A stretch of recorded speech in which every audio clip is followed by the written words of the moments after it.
The song was Indiana Wants Me, but I can't get back there.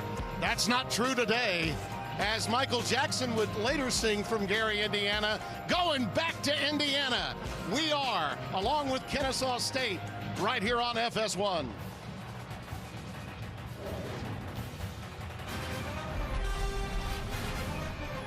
Their version of the white terrible towel here in Indiana, still buzzing over an historic season for Curt Cignetti in year number 1.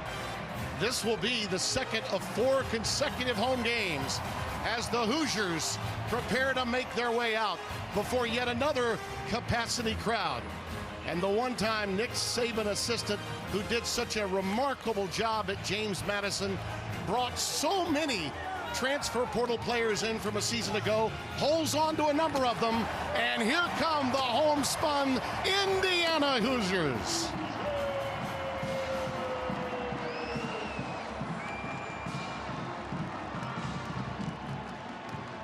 Yeah, the place is abuzz, and my partner here, lovely in lavender, old number 98, the one and only Devin Gardner. Josh Sims you'll hear from shortly. I'm Tim Brando. Look, we touched on what Indiana did a year ago. A lot of those guys are back, but they've got a brand new quarterback. Of course, and when you're coming off the best season in school history, there are a lot of expectations, especially from the man at the helm, Fernando Mendoza. I want to take a look back at what the tape says from his first outing with Indiana a week ago. Firstly, he's a guy who is still figuring out the offense, understanding which footwork goes with which throws. And then when he figures it out, I'm just telling you, he throws a really catchable football. And then an element that they didn't have a year ago, his ability to make plays with his legs off schedule. That's something that he has this season that's going to help Indiana. And I'm just telling you, they rushed for 300 yards a week ago. It's going to be Fernando and his arm that's going to make sure this game's won. Kennesaw State is no slouch. Ask Wake Forest. They should have beaten them a week ago. Without the kicking game, they would have done that. But let's talk about the puberty program that's only 12 years old. I mean, they are basically just cutting their teeth at the Division I level. And right now, they've got a quarterback that I know you think could make a difference with Indiana roots. And I'm just telling you, on offense, Kennesaw State wants to go fast. I mean, Tim, they want to go so fast that they make fast teams look unfast, and you need a signal caller like Dexter Williams who makes quick decisions. Take a look at this play that shows kind of his skill set. The ability to get on the outside. You're going to have an unblocked defender that tries to stop you, right? Eliminate him and then flip our hips and drive the ball perfectly down the field. When you have a skill set such as that, I'm just telling you, the other team knows about it, and you can make big plays. However, you've got to be consistent with the little plays and then put your cape on when you're asked. You can bet he's got some butterflies because he was a backup here at Indiana for a long time. But now he's got his chance to beat a man. But to beat a man, you got to beat the man. Next.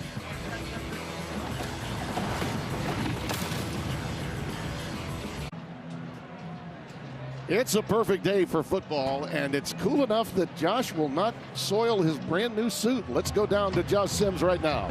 Well, Timmy B, the last time Dexter Williams was here at Indiana, he was riding high as the starting quarterback for the Hoosiers, but on this very field suffered a gruesome knee injury, since transferred out of the program, a brief stint at Georgia Southern, and now returns as the head quarterback for Kennesaw State. I spoke to him about the homecoming this week. He said he's got to treat it like another game. At the same time, highly motivated to prove everything he learned since then. And if he makes a big play, you better believe the crowd is going to know about it out here today, Timmy B.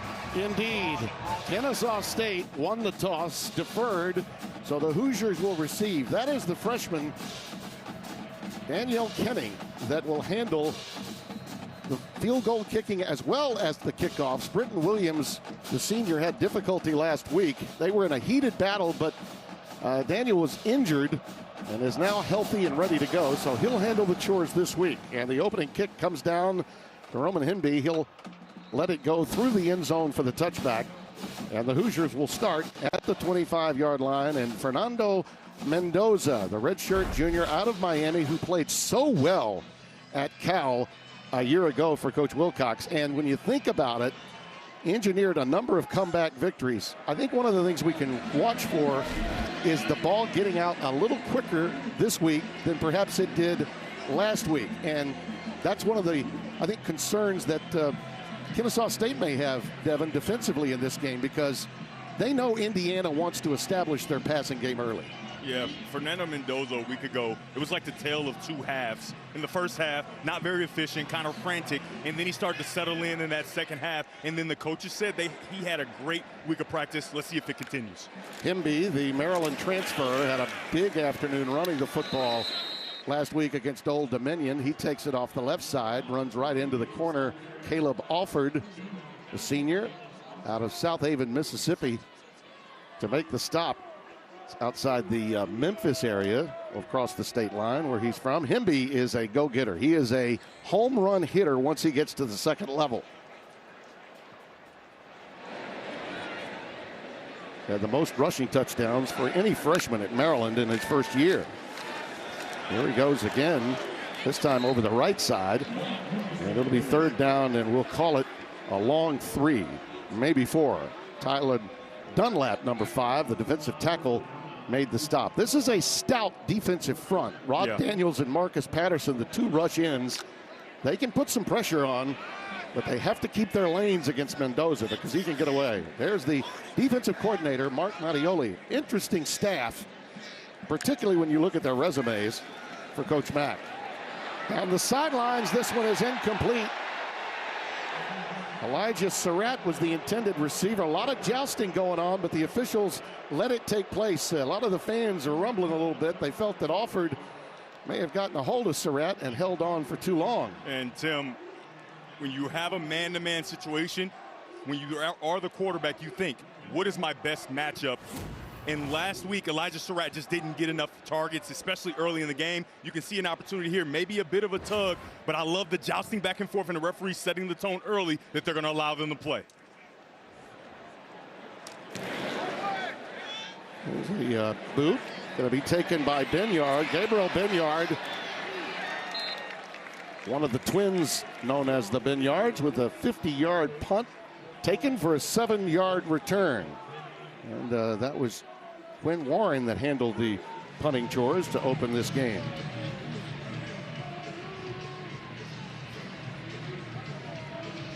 Mitch McCarthy, the normal punter, unable to go this week. So Quinn is going to handle it. As you look at Dexter Williams on that Indiana roster, as Josh touched on, that season-ending injury that led him to Kennesaw State by way of Georgia Southern in beautiful Eagle Creek. The great programs of FCS fame that Irk Russell was once coach of, and brought in the championship quarterback Tracy Ham back in the 80s. Referees had to come in and re-spot the ball, so they have to move the chains so Dexter Williams can start going.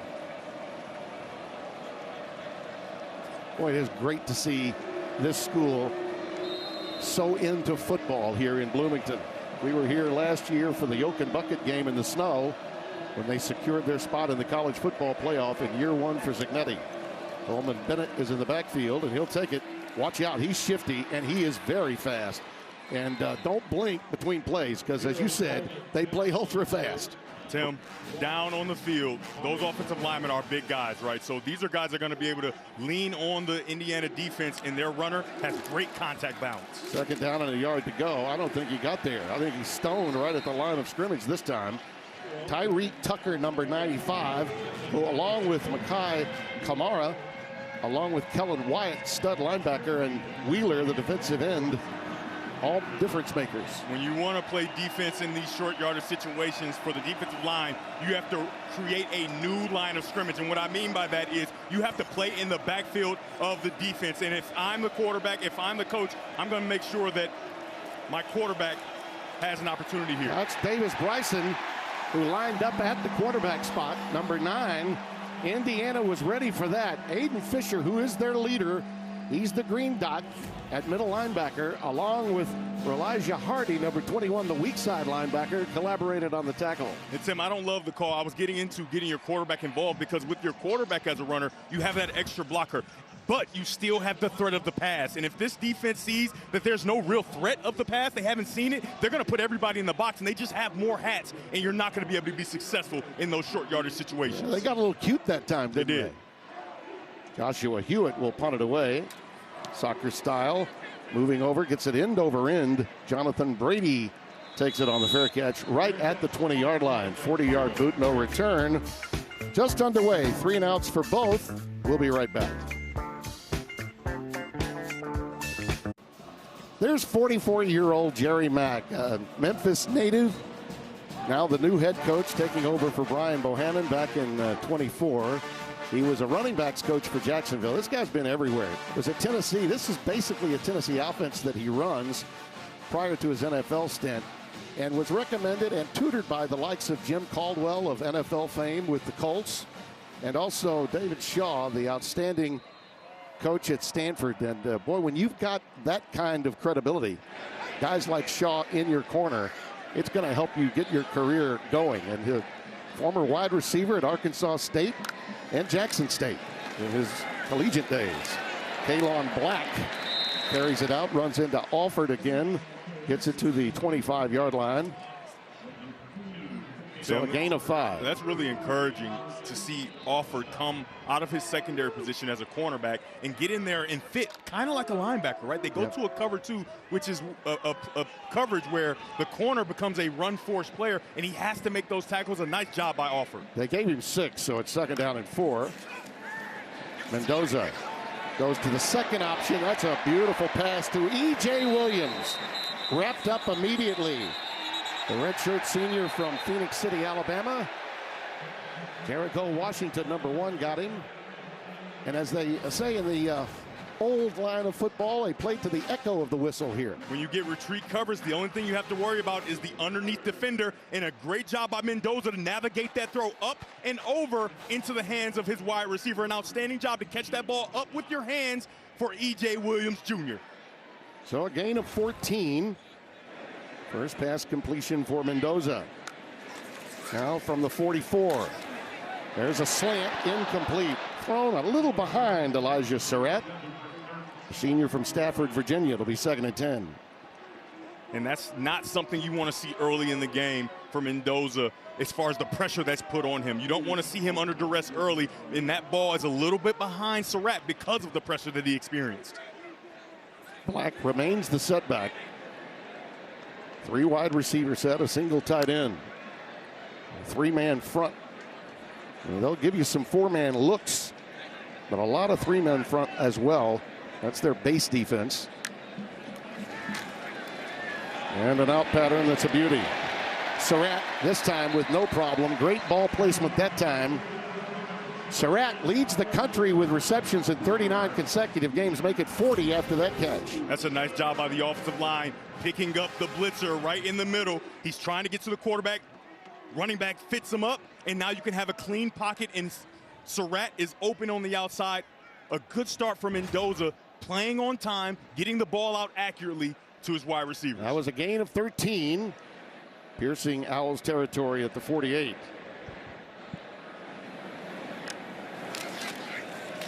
Little curl to Cooper. Omar Cooper.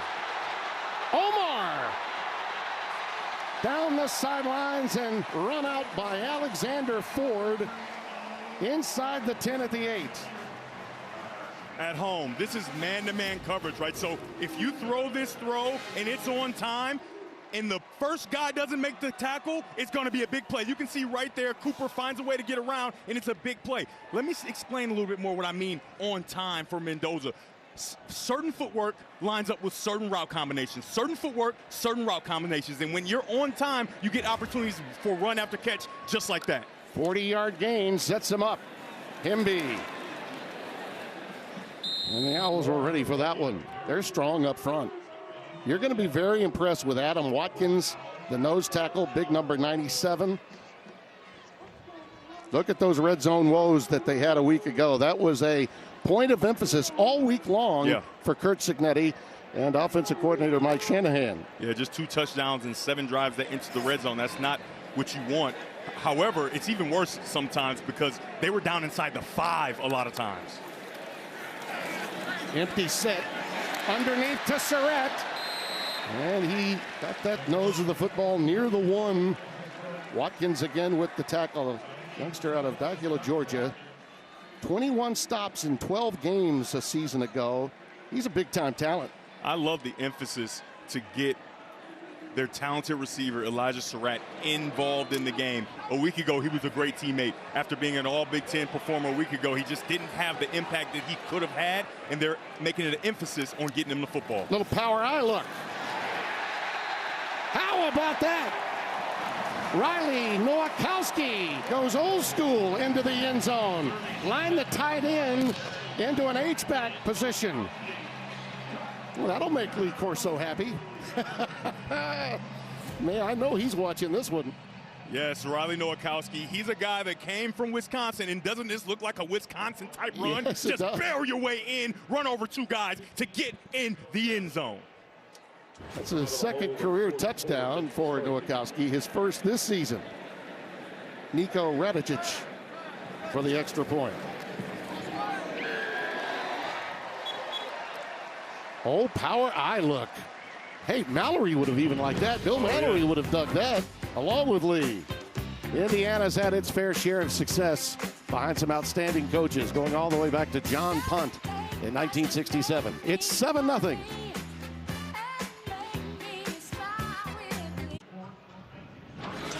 The NFL regular season kicks off on Fox tomorrow. The Giants take on the reigning offensive rookie of the year, Jaden Daniels, and the Commanders, or the Niners, take on the Seahawks. Other regional action available to you tomorrow on Fox. I like Sean Payton's Broncos this year over in the AFC. Look at that scoring drive. 8 plays, 81 yards, 333, and the Nowakowski 1-yard touchdown run out of the old power eyes, they used to call it back in the day. And we talked to head coach Jerry Mack for Kennesaw State. The emphasis was on playing a lot of guys to make sure that you stay fresh. Staying on the field for 8 straight plays and your offense going 3 and out, that is not what you want. You do not want 3 and out when you have an offense that goes really fast, because that puts a lot of stress on your defense. So it's on, the onus is on the offense to make sure they sustain a drive to give their defense a blow. Brendan Frankie is preparing to kick it away for the Hoosiers. Cody Jones is back deep in single safety awaiting it.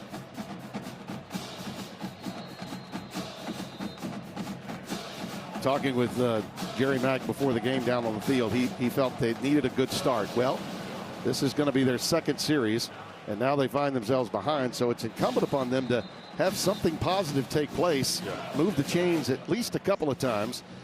15 miles outside of Atlanta, founded in '63. They've got over 50,000 students, and I remember when they began the program, because of a very close relationship that I had with a man from Georgia. We'll be telling you a little bit about that as the game progresses, maybe even as this drive progresses. Vince Dooley, Hall of Fame coach of Georgia. They play so fast. We'll get that story in when the opportunity presents itself. But I talked with his wife, Barbara Dooley, a little before game time. Vince passed away back in 2018. She's very proud of what he was able to do for them. Alexander Diggs on the receiving end, this time out of the backfield, but D'Angelo Pons, who is all everything. Second team All-America coming into the 25 season, preseason All-America. Yeah, the All-Big Ten performer from a year ago. He registers it right away and makes the play. If you're the wide receiver, you got to make sure you block the most dangerous man. MDM, he doesn't do it there, and Pond makes him play. You know, Old Dominion went at him a lot last week. That was almost picked off. That errant pass could have been taken in for 6 by Amari Farrell, number 1, as he was trying to get it out on time. Dexter Williams lives to fight another day, but that could have been going back for 6. 3rd down and 11. Fans are smelling it early. A week ago, Old Dominion scored on the first play from scrimmage, and they were fighting a little bit from behind. Much different start to today's game. Got soft coverage over the slot. Diggs, nothing doing. Tyreek Tucker, number 95. One of those James Madison guys. Played for them in 22 and 23. It's a nice job by Tucker. They go here, and he comes around to make the play. And when you stunt like this in the run game, it allows you to get to those runners, and the offensive line can't really target who they're going to block. An outstanding call and a nice job by the defense, led by defensive coordinator Brian Haynes. Joshua Hewitt once again in to punt the ball away. Jonathan Brady awaits around his own 40-yard line. So the first two series for Kennesaw State, 5 yards, and this one is blocked. More deflected than anything else, and they're getting a positive roll out of this. Very fortunate. Now, that ball could have been blocked and going back towards the end zone. Instead, it's a 26-yard positive boot. Clay Connor, number 36, came through there to get his hand right on the leather. Take a look. This was a fortuitous bounce forward, though. Yeah, he just beats the blockers all the way to the punter, and a nice job of getting his body out of the way and getting his arms on the football.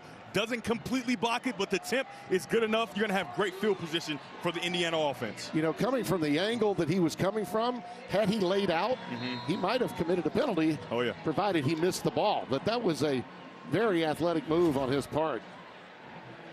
Lee Beebe Jr. checks in. They'll use 3 of them, Hemby, Black, and Beebe.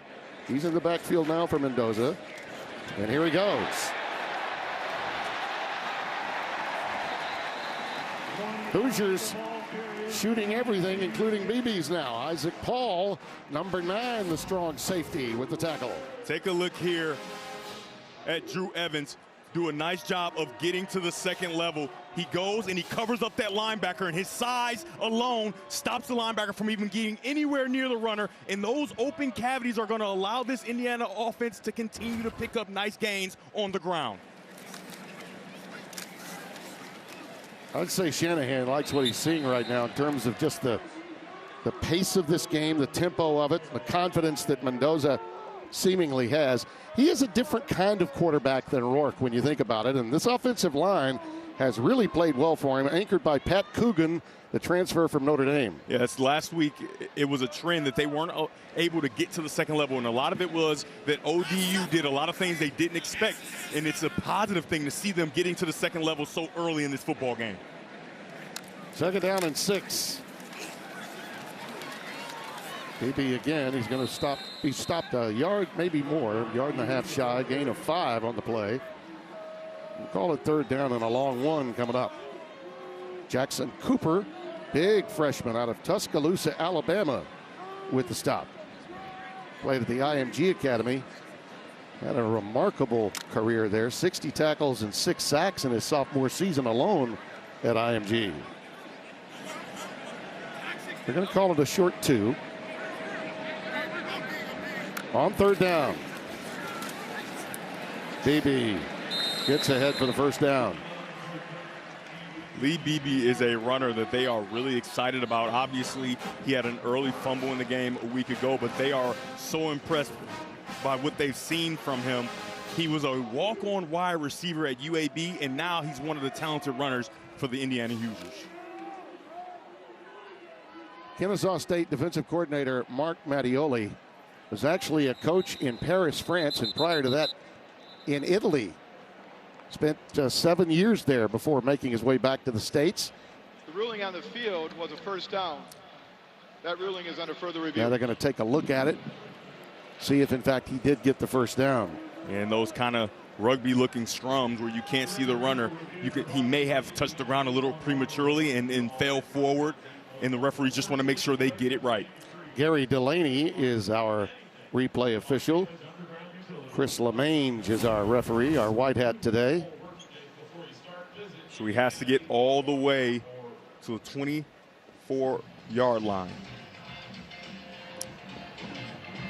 By that look, it's tough to see if a body part is down or if he makes it to the line to gain. Yeah, you'd have to have another angle if you're going to see something definitive. And without a cart camera in this location. Oh, that knee is down. Yeah. You can see the knee. Yeah, it looks to me like that ball is on the 25-yard line when that knee hits the ground. Yep. I think when you see the line in that shot, even though it is from the end zone angle, that should suffice and give them the 1st down. Yeah, like I talked about, sometimes you go down just a little prematurely, but you can't really see it because of all these guys. But an outstanding job by our camera crew. I'm going to circle his knee right here. Boom. That's his knee down, and you can estimate. After review, The ruling on the field is upheld. First down. Right, so it's a lot of guess. Where's the ball? Right. You can't see the ball when that knee is down. You can assume that he maybe was short, but if that's the case, you have to make sure that you stay with the call on the field. By the way, whenever you hear an announcer say we don't have a cart camera, that means that the area along the sidelines is so narrow. Yeah. It doesn't have the width necessary for us to move a cart with a camera on it from yard line to yard line. Roman Hemby is back in at running back now on first down. They mark it at the 23. And there is Nowakowski again. And the tight end lumbers down inside the 10. How many times do you say a really solid Wisconsin tight end who now makes his way to Indiana to play this game? They've had some great ones in the past at Camp Randall. You can make a case too many. That's why he was able to make his way to Indiana. Going to mark it just inside the 10 at the 9. First and goal. Going for the corner. It's caught. It's Sept. It is touchdown.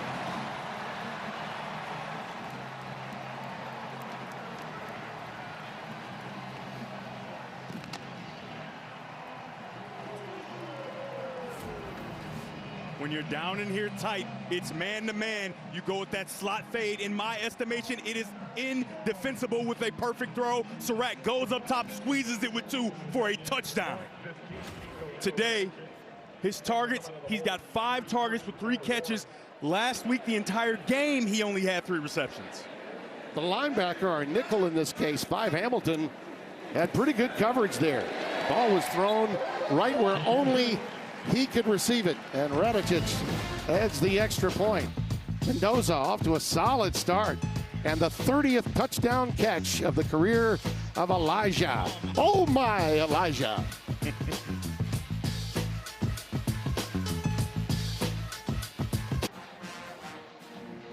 Hoosiers sideline happy, up by 2 touchdowns. 6 plays, 48 yards this time, and Sept on the receiving end of the 9-yard touchdown pass to make it a 14-0 game. It's a critical sequence coming up now for this Kennesaw State team. They must get something going. They've been 3 and out on 2 separate occasions, and as they prepare to kick this one away, I don't think there's any question that Dexter Williams, who everybody believes has the capability, if he's going to grow in confidence, then he's going to need to be out there on 3rd and short. We'll see. This one goes through the end zone for the touchback. And look who's coming out. It's going to be Odom. And you know, if you think about it, Amari Odom, they've got a package of plays for him. Yeah. But I wonder now about the confidence of Dexter Williams if he is your primary starter, because they took him out on a 3rd and short. Yeah, you take him out on 3rd and short, and then his first throw of the game is almost intercepted because of the inside defender, and then the next opportunity, he's not in the game, right? So the confidence could be shot, but they did say that Amari Odom has earned an opportunity to play in the football game, and the question I will love to ask is, like, I know you play fast, but do you slow it down now? Because your defense has been on the field for 15 plays and the offense only 6 plays, and he was worried about his team wearing down in this football game. Jerry Mack, the head coach, was. Odom had a collarbone injury a year ago, and he's back now. They're very high on him, and you'll see he's got the size, strength, and the ability to run the football, primarily his running skills, but also the height factor. Kellen Wyatt, the stud linebacker, comes up, makes the stop on the play after a gain of 8, 2nd and 2. And Tim, when we were down there, man, he's a tall drink of water, isn't he? Oh, yeah, he is. And this is exactly what happened on the opening series. The next play, a tackle for loss by Kellen Wyatt of Alexander Diggs. So after getting the chains on your side, now suddenly you find yourself in an either-or 3rd down situation. Yeah, 2 outside there. That's something that a young quarterback doesn't see quite often. He doesn't pull the ball out, and you got a tackle for loss for the Hoosiers. That's exactly what happened on the opening series. Yep. 3rd and 4. You have to expect for Odom, you're going to get man-to-man cover. So if it's a pass, you got to get to your favorite target. Out of the shotgun, Odom again. Late pass. He made the decision late. He had room to run. The pass was incomplete, intended for Christian Moss. And on the tip drill, that one could have been picked as well. And Tim, I like the idea and I love the confidence. You can see he drops back. He doesn't see anything down the field, right? He doesn't like it, so he starts to move. He starts to create, and then he sees a guy open. It's clear and sunny. I like the opportunity now. Are the receivers ready for that type of play? Are they ready to get that ball thrown to him when you're running? You would love to see the wide receiver reach out with two hands to make sure he tries to get that catch, and if not, the ball falls directly to the ground. But when you reach out with one, tips and overthrows. Tips and overthrows. Keep an eye on the direction they decide to go in the next few series here. Yeah, I don't think you can go back and forth, Tim. I think you got to stick with Odoms at least one more drive. Yeah, 42-yard punt. Nothing doing. Wyatt and the Indiana defense have stood them up on 3 separate occasions.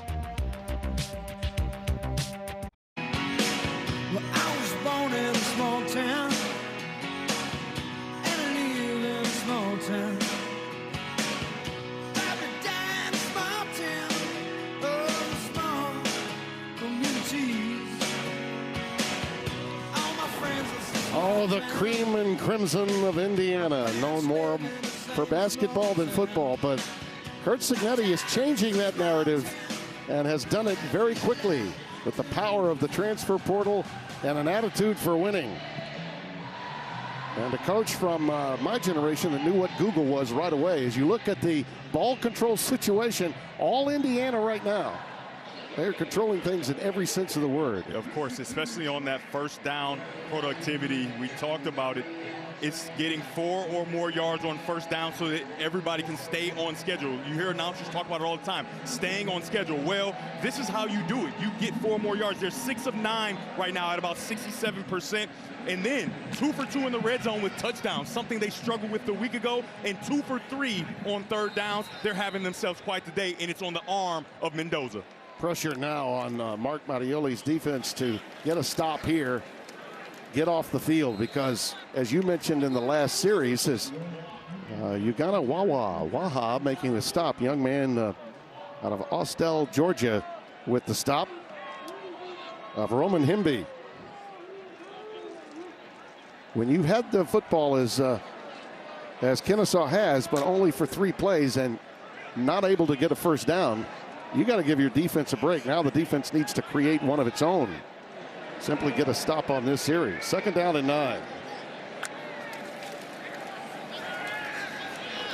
Mendoza gets away from pressure. He's fleet of foot. That time, though, great pursuit by Cody Jones, the nickel, senior out of Memphis, Tennessee. Played at Michigan from 22 to 24. Transferred in. Take a look at this effort play from the star linebacker who had 11 tackles a week ago, Baron Hobson. He falls down there, right? You can see him down, and then he gets up and starts to chase again. What a nice job, because if that tackle's broken, he's going to be right there to make the play. You know, you touched on it. Hobson does not appear to have that sideline-to-sideline speed, but he makes plays. He makes plays all the time. Mendoza again showing you his wares. A foot as he gets it very close to the line to make for a first down. Marcus Patterson with the tackle. Tim, and it is a first down. Do you remember with the third point on what the tape said about Mendoza? Oh, yeah. The difference in he and Rourke from a season ago. They have that element when everyone is covered. He has the ability to move his legs and create positive plays with his legs, and there he picks up a first down. You saw Mark Mattioli over there, the defensive coordinator. Got another timeout here. They're going to check and see, I think, if his knee went down before he actually passed the line of game. Well, the microphone's not operating here for... Yep, they already reviewed it quickly, and he was short. If you can read lips, I'm an outstanding lip reader, as you know.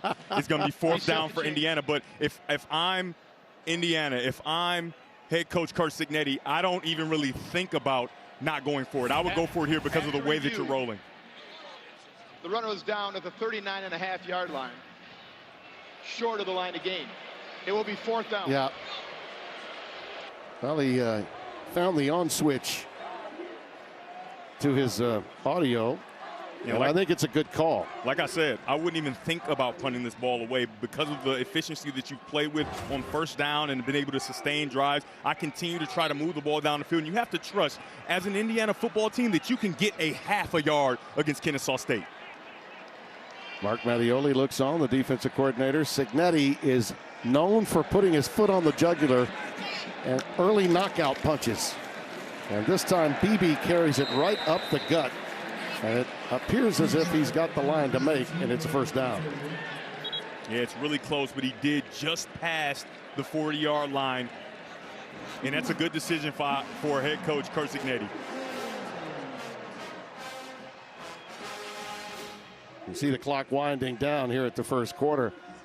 A lot has been made nationally about the relative ease with which the non-conference schedule of Signetti's is put together, not just this year, but in the upcoming seasons ahead. But know this, Kennesaw State is pretty good. Yeah. Just ask Wake Forest. They've made them look awfully pedestrian today here in the first quarter. Timeout through one. It's all Indiana by 2 touchdowns.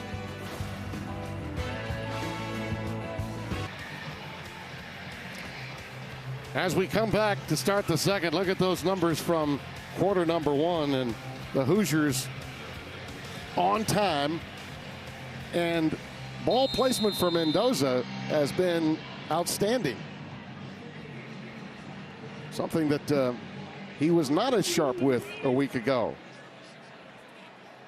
Kalon Black, number 8, is in the backfield now. They've used all 3 of their running backs so far. This is a little quick hitch out to LeBron Bond. And number 6, the freshman out of Norfolk, Virginia, with his first catch, a gain of 6. And again, they're right on time with a second and short. I just love the change from Mendoza as far as his footwork is concerned. In the first half last week, he was so unsure on so many different things, not knowing which footwork marries to which route concept, like I talked about in the open. And there you can see he's completely on time, giving opportunities for his receivers to run and catch. On that little play fake, pass just leading his receiver Bond a bit too much. Alford was in hot pursuit, but it falls incomplete. 3rd down and 4 coming up. Yeah, all us quarterbacks get in that kind of in-between situation where you're running and he's open and you don't want to fire it at him. You want to kind of feather it a little bit, and he feathers it just a bit too far outside, and he's not able to make the catch. He is diametrically different, though, isn't he, from so Rourke? Different. I mean, because Rourke had a knee problem on top of everything else. Oh, yeah. This kid really does have the ability to make plays on his own in a manner that Rourke did not. And in that way, they designed things for him as well. 3rd and 4. Black, nothing doing. So, Kennesaw State gets the stop they needed. Marcus Patterson, the defensive end out of Crestview, Florida. It's about 70 miles north of Okaloosa Island in the state of Florida. Take a look at the violent hands and the violent ability to knock back the offensive line. I'm sorry, it's the defensive tackle that does it. Number 6, Marcus Patterson. They lined up a guy outside of him, but a nice job of just moving the offensive lineman into the backfield so that you can get your defense off the field. Quinn Warren checks back in to punt it away. Handling the chores once held by Mitch McCarthy with Gabriel Binyard back deep. He's waiting at his 10. This is a low trajectory punt. And this is going to get a great roll. And roll down inside the 5-yard line. Well done. Well, we touched on how Kennesaw State became a Division I school. My old pal Vince Dooley, we worked together in 1989, his first year out of coaching. They called upon him to help them give a blueprint for how to create a Division I program. That happened in 2011 and 12. By 13, they were ready to go. And it was one of the final things that he wanted to accomplish to help them get going. Brian Bohannon did a remarkable job. They had great seasons. He was let go before last season. And you think about the move to Conference USA. It was a struggle in year 1. But this guy right here, Coach Mack, is the right guy at the right time. And Odom remains the quarterback. And he's stopped behind the line. The ball came loose late. It's recovered by Indiana. Did the whistle blow? I thought forward progress had been stopped. Elijah Hardy, number 21, made the stop.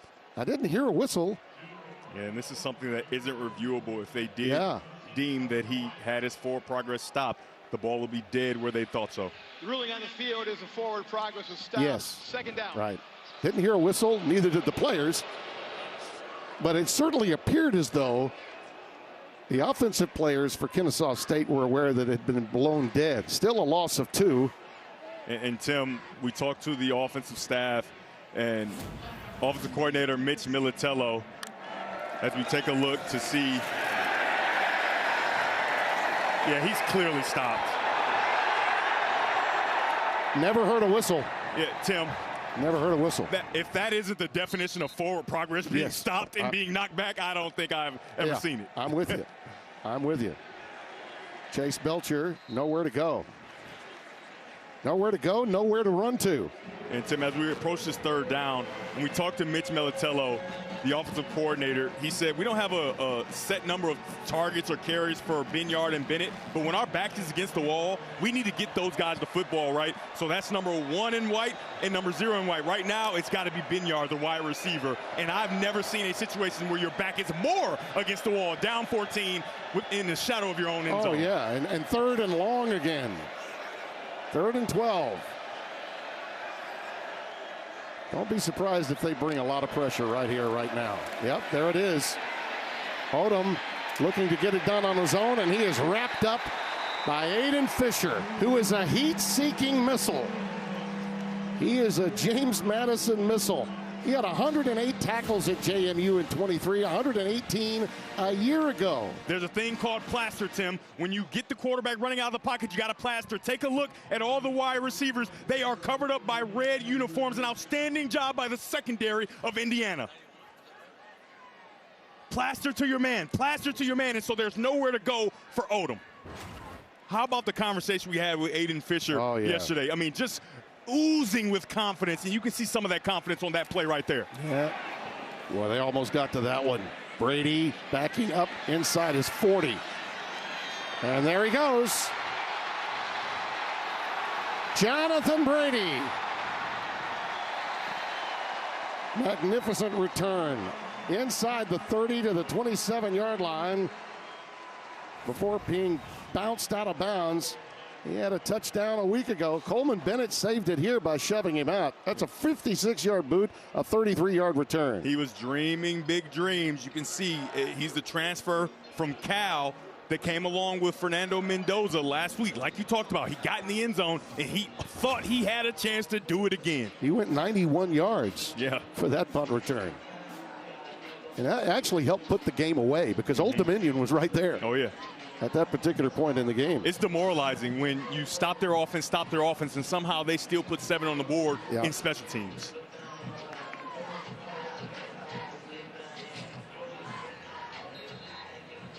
And Mendoza's got to be licking his chops with this field position.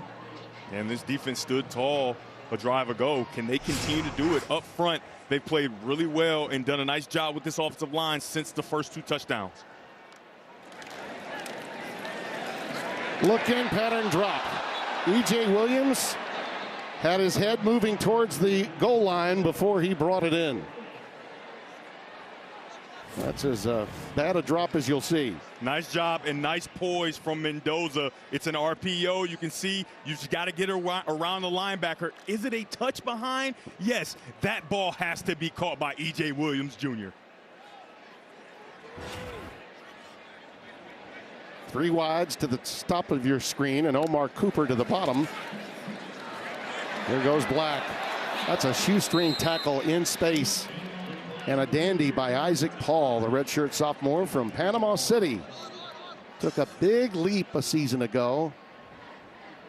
Tim, not only shoestring, that's a touchdown saving tackle, because if this play is not made coming from the safety position, then it is going to be a touchdown, and he'll be off to the races. Outstanding job of tripping those feet up to get him to the ground.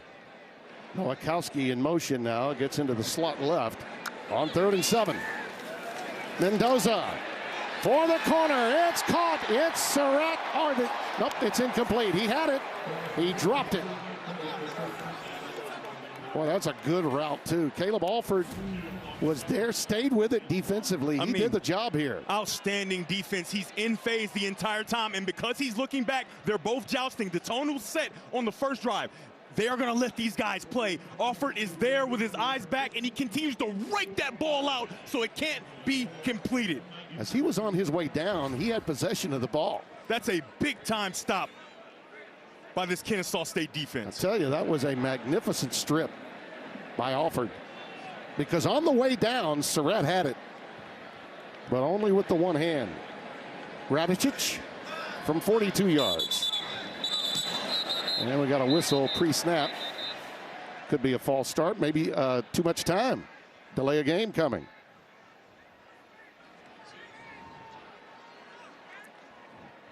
Got to delay a game and delay of referee Mike. Offense, number 15. 5-yard penalty. 4th down. Hey, Tim, if it keeps happening, it's going to be me. Delay of game. Number 15, team. On the offense. Yeah, when you know you're kicking a field goal, a coach like Curt Cignetti is not going to be happy about getting a delay of game. You should have the operation ready to roll. Nothing like a little salty language in slow motion. Indiana. Did you like their first time out of the half? Did you like my Did you like my referee game? The echo that I created? That was see what that is right there. Old coaches back in the day would call that the mother grubs. When a coach is, things that players really don't need to hear. The mother grubs? Call the mother. He's upset. He's talking to himself. It's like, well, Tim, rats of frats, blah, blah, blah, blah, talking to himself. Tim, that's what we call that. I'm not adding mother grubs to my vocab. Hey, Tim. Well, trust me, I was on the receiving end of that. While we're here, something Joe Pesci would say in a movie. I got you, Tim. I got you. Yeah. While nothing's happening, I want to give you a little term. Yeah. Keep you young. I learned a new term. It's called aura forming. Aura right? forming. So the aura of a person. Yeah.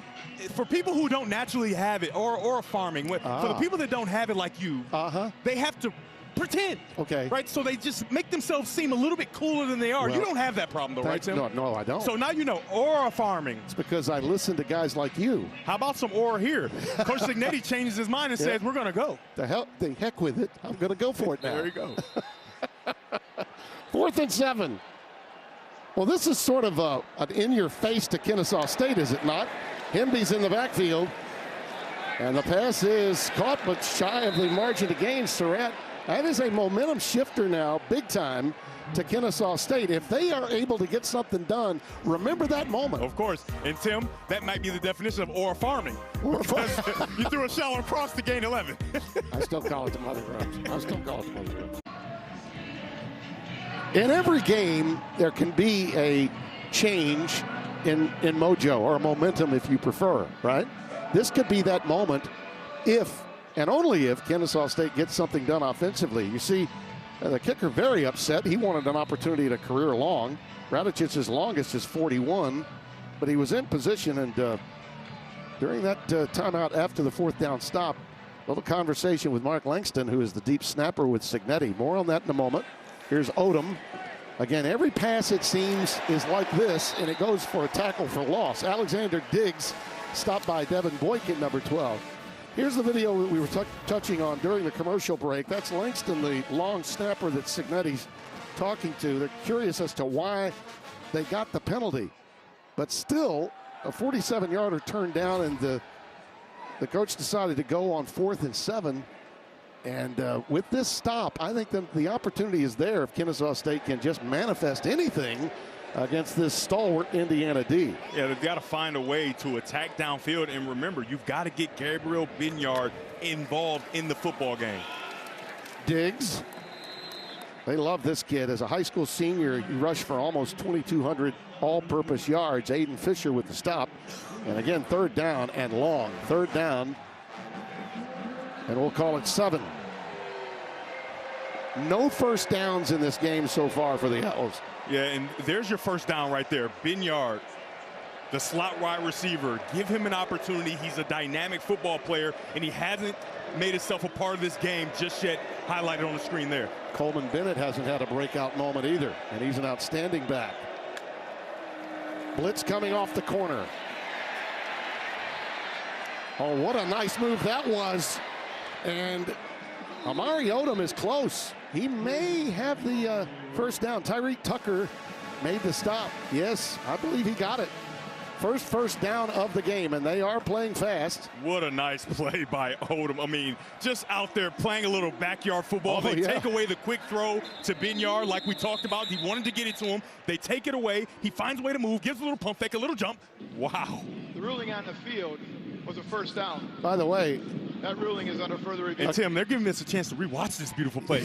They slowed him down just for us and the viewers at home. Take a look at it and see if he even gets to the line to gain. You can see there he's contacted there. He's falling. He's falling. It's where the ball is. I think he's going to be very close. The tip of the ball might have grazed the line to gain. Yep. And I don't think there's enough there to say he did not get it, if that makes sense. By the way, across the way at Assembly Hall, that would have been a travel.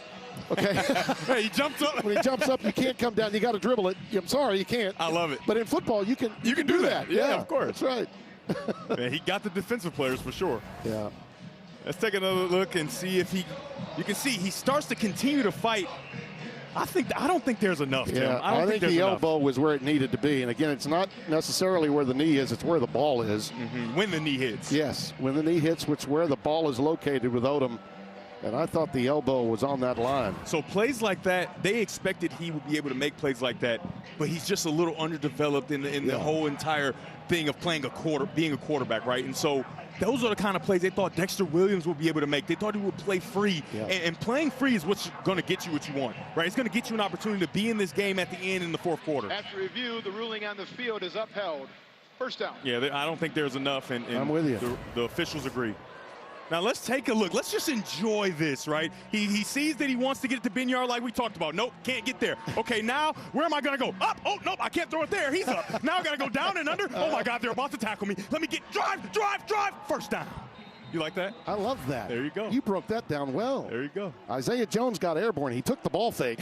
He took it.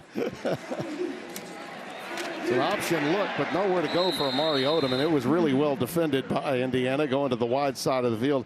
They've got a ton of tackles for losses on first down. Stephen Daly this time, number 8, senior from Winchester, Virginia. Going quick again. Lets it fly and deep. Incomplete. Christian Moss, the intended receiver. There were a couple of guys down there flying free, and it looked to me as though Odom rushed that pass a little. You've got an inexperienced quarterback in the game. You've got to be clean and make plays. You're just going to get verticals down the field with a little bluff, and he is open. He slows down and starts to turn instead of just running underneath the football. You've got to make those plays in games like this, in arenas such as this. And yet again, third and long, third down and 11. Looks like a timeout coming for Kennesaw State. Timeout. Kennesaw State, their first time out of the half. I mean, I understand this is the best field position by far they've had so far today. They need to convert right here, right now. Coming up on the State Farm halftime, the Cyhawks Trophy's on the line with 16th ranked Iowa State hosting Iowa, while number 11 Illinois has a tricky road test at Duke. And we'll show you if Arch Manning can bounce back today in Austin. Tim and Devin, join us at the half. We promise you'll be in good hands. Let's go. See, those are the hands that Christian Moss needed. he needed to make that play for his young quarterback, Amari Odom. What a catch there, huh? Sarge has got great hands. Yeah. Absolutely. Well dressed as usual. So here we go with a third down and 11. And Amari Odom apparently is the guy for the rest of the day. Dexter Williams, in case you just joined us, he had 2 opportunities. A near pick, I think, ended his day. And Odom, who's got some pedigree and lineage, is in the game on third and 11. Over the middle, this one is to Christian Moss. He brought it in right at the line to make. Those are the hands. Yes. At the 47-yard line for a first down, gain of 11. Very encouraging. One of the first downfield completions for Kennesaw State. You can see them start to slow down and allow your young quarterback to get comfortable. You have middle open in the back end. That's Ben Yard in motion, and he's looking that way. Goes underneath instead to Moss, who grabs it a yard shy of the first down. In some traffic there, too. This is where they love to go fast, and so now you're wearing on those defensive linemen. They can't get all the pressure that they want, so you should have time at the quarterback position. Bennett. Oh, it opens up like the Red Sea. There he goes inside the 20 and down to the 17. Coleman Bennett, the son of Donnell, who was a magnificent runner with the Chiefs back in the day. 26 yards. He's got great contact balance, Coleman Bennett does, and they're going to go fast here to keep Indiana on their heels. Also played with the Redskins, his dad. Nothing doing this time. You know, Odom, the book on him, the mom Patricia Stafford Odom played basketball at Cal and in the WNBA. She was actually coaching at UNC Central when Coach Mack was the head coach of that program in the FCS. You can see those defensive linemen for Indiana resting on their knees. First time in the red zone today for Kennesaw State. Odom. Well, that was a late developing play to Moss, but he got him on the curl down to the 10. Well, it's pretty clear that the senior from Kennesaw, right there in Kennesaw, Georgia, is his favorite target. Yeah. 3rd and 2. So 3rd and 2 here. You can see that they've loved what Amari Odom is capable of doing in the run game. So if it were me, I would make sure I pick up an extra blocker and allow him to get behind his running back, Coleman Bennett, and try to pick up this first down. After going 0 for 4 on their first 3rd down conversions, they've hit their last 2 in a row. Let's see if they can make it 3. Pass thrown behind the receiver, Ben Yard, who was right there on a quick slant. Pass went behind him. Almost appeared that he was thinking out pattern. Yeah, Tim, what he was thinking was, you're wide open to gain 2 yards. They're off 15 yards. I'm going to throw it straight to you. However, he hasn't been going with the starters, right? He's thinking a little bit faster and a little bit further ahead than the team is quite ready for. So now you get to the sideline and say, hey, look on the iPad. If we see that look again, I'm going to get you that football right away. And that's their longest and best drive of the day. Outstanding job by the young quarterback, Amari Odom. And now the freshman kicker gets his opportunity. Yeah, Daniel Kenny from 28 yards.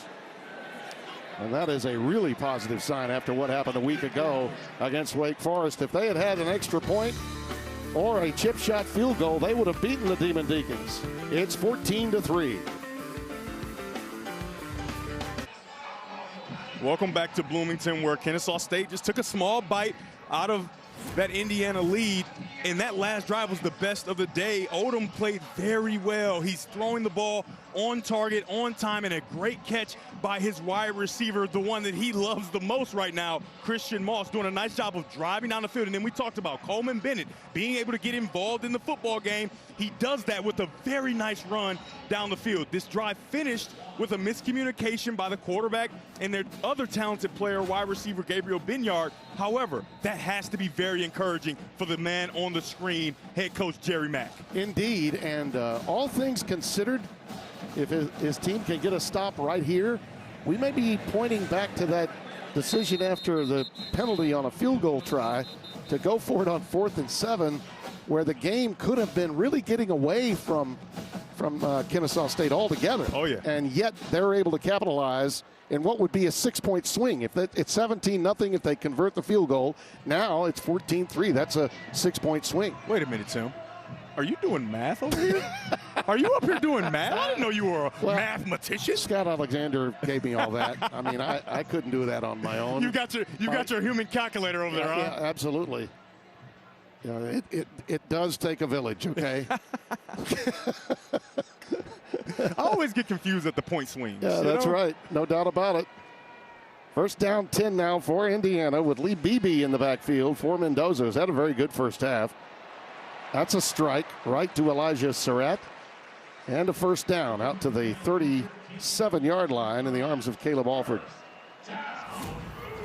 Tim, this is just too much space on the outside. Watch it as it develops. You're off and backing, off and backing. That's an easy access throw for Fernando Mendoza, and he hits it on time for a first down to Surratt.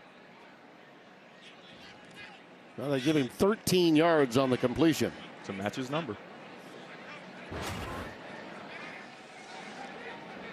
Extra tight end now. They go with 12 personnel, and BB sets free. Well, he's a home run hitter when he gets to the second level, isn't he? Alexander Ford runs him down inside the Owl 40 at the 38, gain of 24. At home, take a look at the movement from this offensive line, finding a way to move guys and get to the second level. A nice job of finding your way through, and I like to call it sifting through by BB. From the 38 to the opposition's 38 on that play. BB, the UAB transfers in there. There's the play fake, and it's Surratt. Oh, Elijah getting it done again.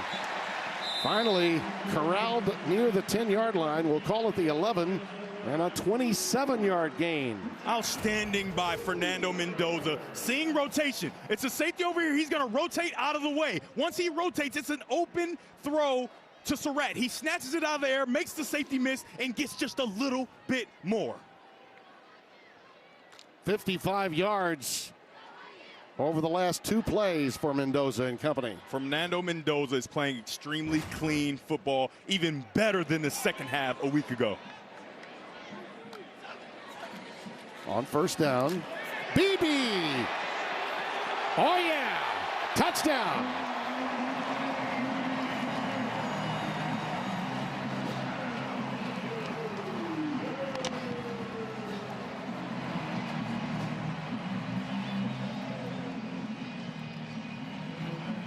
Well, that offensive front really did the job on the left-hand side right here. Absolutely. Take a look at the left-hand side. You're going to get BB, who's just going to find his way through. A very nice job of, again, getting to the second level by number 37, Nowakowski, making sure he covers up that linebacker. The safety is the last defender to stop him, and he can't do it. Pat Coogan turned the nose tackle completely around the center. Young man from Notre Dame. Basically lost his position after being a starter for so long. 26 starts he had. Look at the job he did clearing the way for BB. Yeah, and after that fumble that BB had a week ago, he has been exemplary as a runner. 11 rushes last week for 73 yards. That's 6.6 per carry. And today he is running the football very well. We actually haven't seen much of Roman Hemby. And how about Mendoza? They didn't pass protect on that play, but they ran well. And Mendoza knows that's success for him, and he gives that offensive line some love. Yes. And I noticed he went right to Khalil Benson, who had a tough afternoon a week ago. Look at that. Last week to this week, I'd say there's been a big difference. And the Hoosiers lead is catapulted to 18 now. BB set that blocking, waited for it, and it was clear sailing for him. Cody Jones awaits the kick.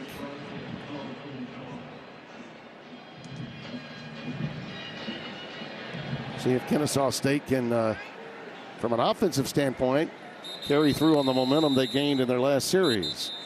Well, tonight on Baseball Night in America, Jose Altuve, who can go deep as a leadoff hitter, as the Astros are fighting for the AL West crown yet again against the Rangers, or the Giants take on the Cardinals, or it's Twins-Royals. Check local listings for the game in your area tonight at 7 Eastern on Fox.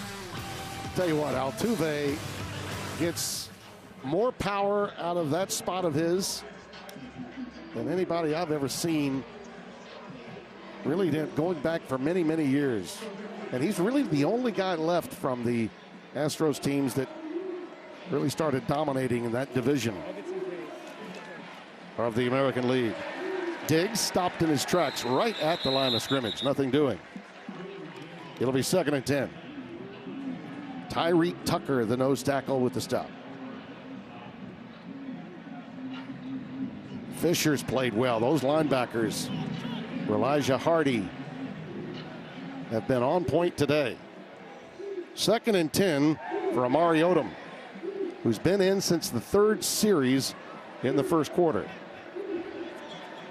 Still haven't been able to find Benyard out wide. For Indiana, these safeties have started to try to get involved. Maybe you can get the ball over their head. Diggs bouncing out. Magnificent running there. Quick feet. Stopped by Lewis Moore. Moore is the player that could be out by next week based on the NCAA clearinghouse. That's a 20-yard gain.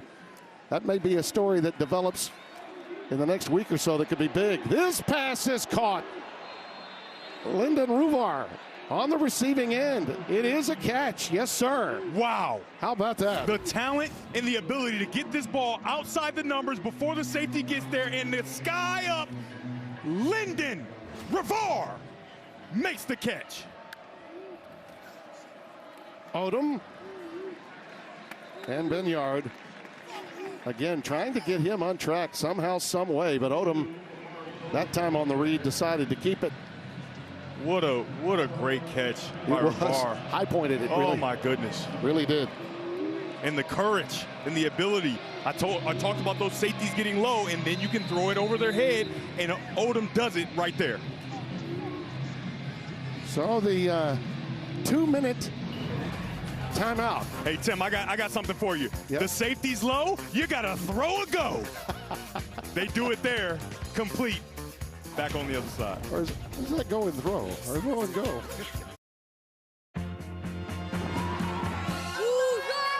Let's go. Go Hoosiers! Let's go Hoosiers! The pride of Gary, Indiana, the Jackson 5, and Michael Jackson going back to Indiana. We welcome you back here on FS1. Tim Brando, Josh R. Sims, and old number 98, Devin Gardner in the booth at Merchants Bank Field at Memorial Stadium in Bloomington. Coleman Bennett, Alexander Diggs in the backfield. 2nd down and 11. Once again, the Owls in the red zone. Odom spilled quickly. Boy, I tell you, the quick identification of Isaiah Jones, 46, piercing through there the moment he read that was a run by the QB1. And not only Jones, you got Aiden Fisher going in and sacrificing himself with the lead blocker, so now there's nobody for number 46, Isaiah Jones, who this coaching staff is really excited about, the redshirt junior. They said if it weren't for Fisher being the green dot, he would be a 4.0 student here at Indiana. Boy, have the Hoosiers covered up Gabriel Binyard so far. I mean, he's not gotten a sniff. 3rd and 11. Quick curl, it's caught. Shy of the 10 by Moss.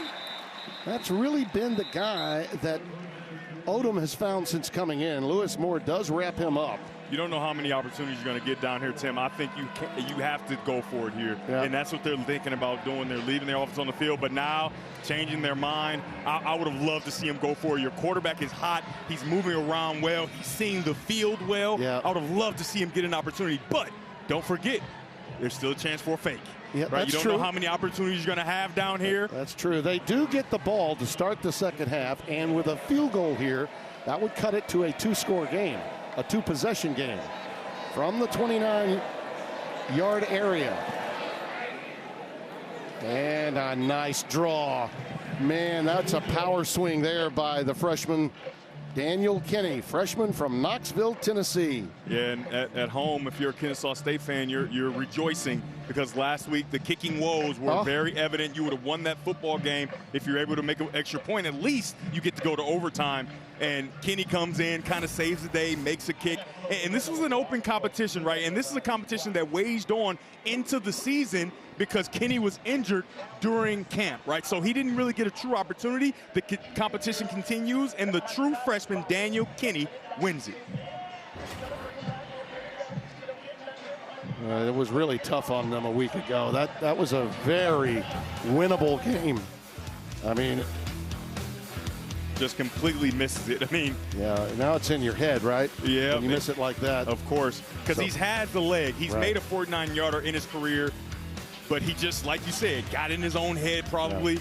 Misses an extra point, that one of the easiest kicks on the field, and then he misses that one, and it kind of takes away the opportunity for Kennesaw State to get to overtime and maybe win the football game. Yeah, Britton Williams was a solid kicker, redshirt senior out of Richmond Hill, Georgia. In his first collegiate attempt with Georgia Southern, he hit on a 49-yarder, so he's got some pedigree. But yeah, he was 4 for 4 in 2022. Yeah, he was. 21-6 our score, so a little momentum here for Kennesaw State as we close the half. Let's go back down to Josh Sims. Josh? Well, guys, not the production we expected from Elijah Sherratt last week, just 3 receptions. I talked to him about it this week, and he said, look, I've had 4 different quarterbacks in the last 4 years. It takes time to establish a connection with them, but today we're seeing it. 6 receptions, 70 yards, a score already for a guy nicknamed Waffle House by his dad because he's always open to me, B. Yeah, he has been open all day. And for young wide receivers at home, who think of themselves as a number one, a great player. Do not get upset when you're not getting the ball. Be a great teammate, and it could lead to a day like today for Sept. So are you a smothered and covered guy or just a smothered guy at Waffle House? Man, Tim, I don't know what I do not know. You're not a Waffle House guy? I'm not a Waffle House guy. You know, I'm from Detroit. We don't have Waffle Houses. No Waffle Houses. Oh, that's a shame. You're really... We got really Coney Island. out. Now, Coney Island, how do you want your Coney dog? You want a little chili, little cheese maybe, onions? Light onion is for me. Light mustard, okay? Go easy on the mayo, too. Mayo on the hot dog?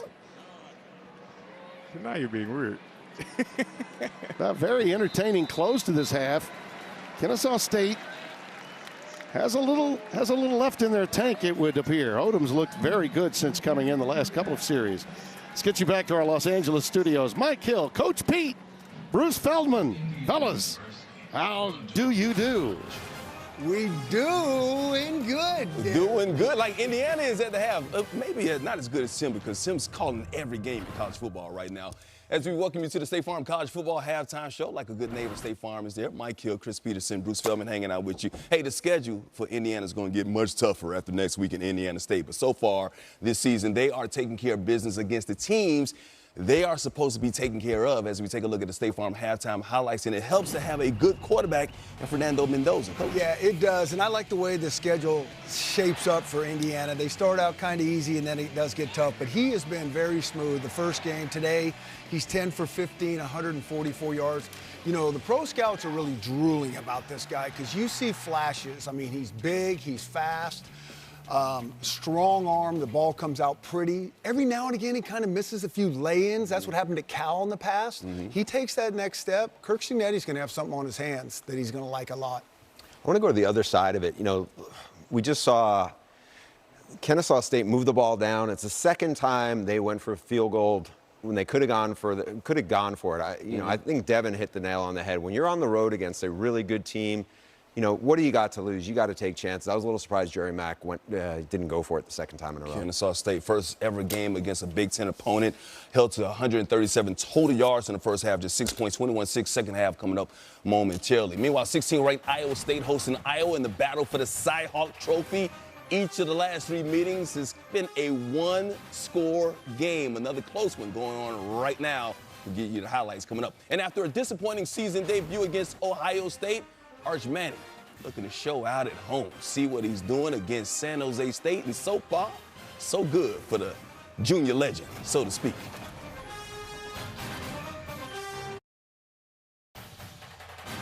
Welcome back to the State Farm FS1 College Football Halftime Show. Like a good neighbor, State Farm is there.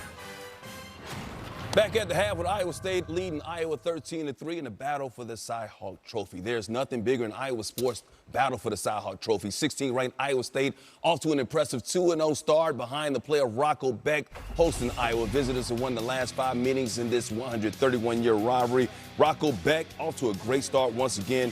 Finds Brett Elskerdon, 35-yard gain down to the inside Iowa territory. That led to a Cyclones field goal, made it 6-0 later in the first. Xavier Townsend, hey, you can't do this. Recovered by Cohen Instrugen. Yeah, you can't. And the punt returner, if he's going to make this play, you got to get yourself in position to make this catch. Very controversial there. They had to review it. Iowa still down 6-3 though. Beck though. Benjamin Bramer, look at that catch right there. Great catch. Those behind you type catches are so much more difficult than they look like. Iowa State up right now 13-3. Baylor, number 17, SMU, a battle here. Baylor's won 13 in a row in this series. Man, oh man, that's great concentration. Kevin Jennings is having himself a yeah. Kevin Jennings so far, 10 for 10, 236 yards and 2 touchdowns. SMU up by 3 at the half.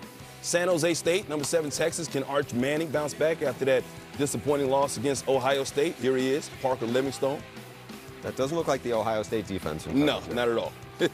83 yards right there. Of course, he had Livingstone last week for a touchdown as well. Texas up 7-0, but Arch not done. This time, it's going to find Jack Hendricks.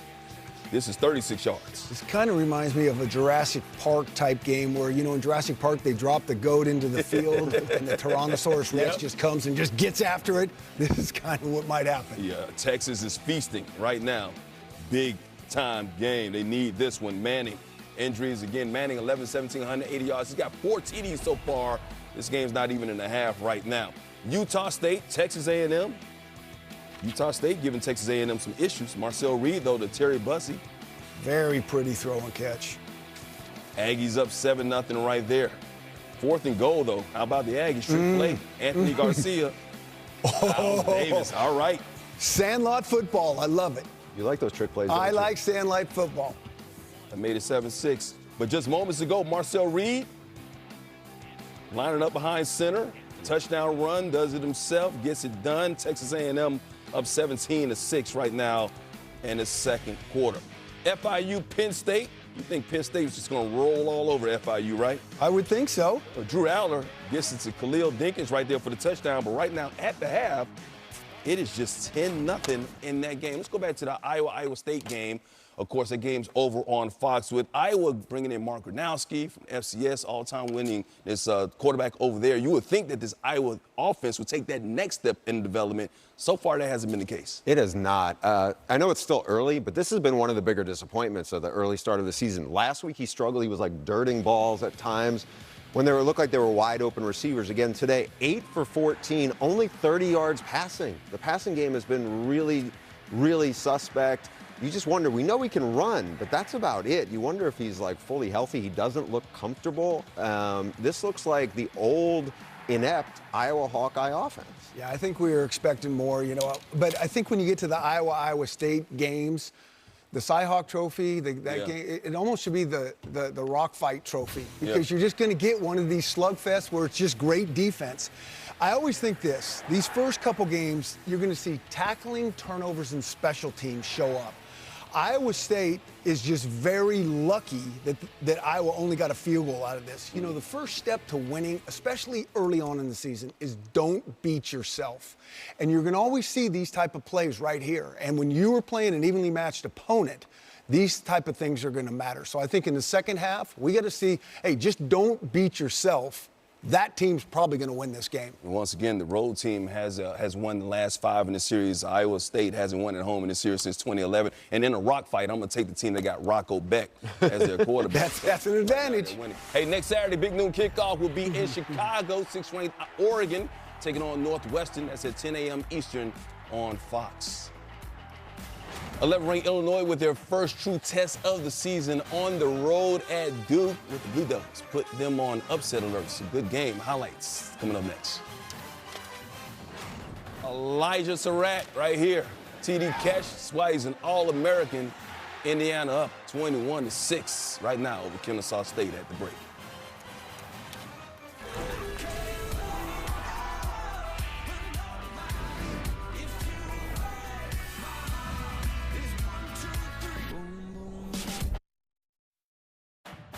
Welcome back to the State Farm FS1 College Football Halftime Show. Like a good neighbor, State Farm is there. Well, after that tough loss at home last week, Coach Prime and the Buffs look to rebound against Delaware. That's at 3:30 Eastern, and the game's over on Fox.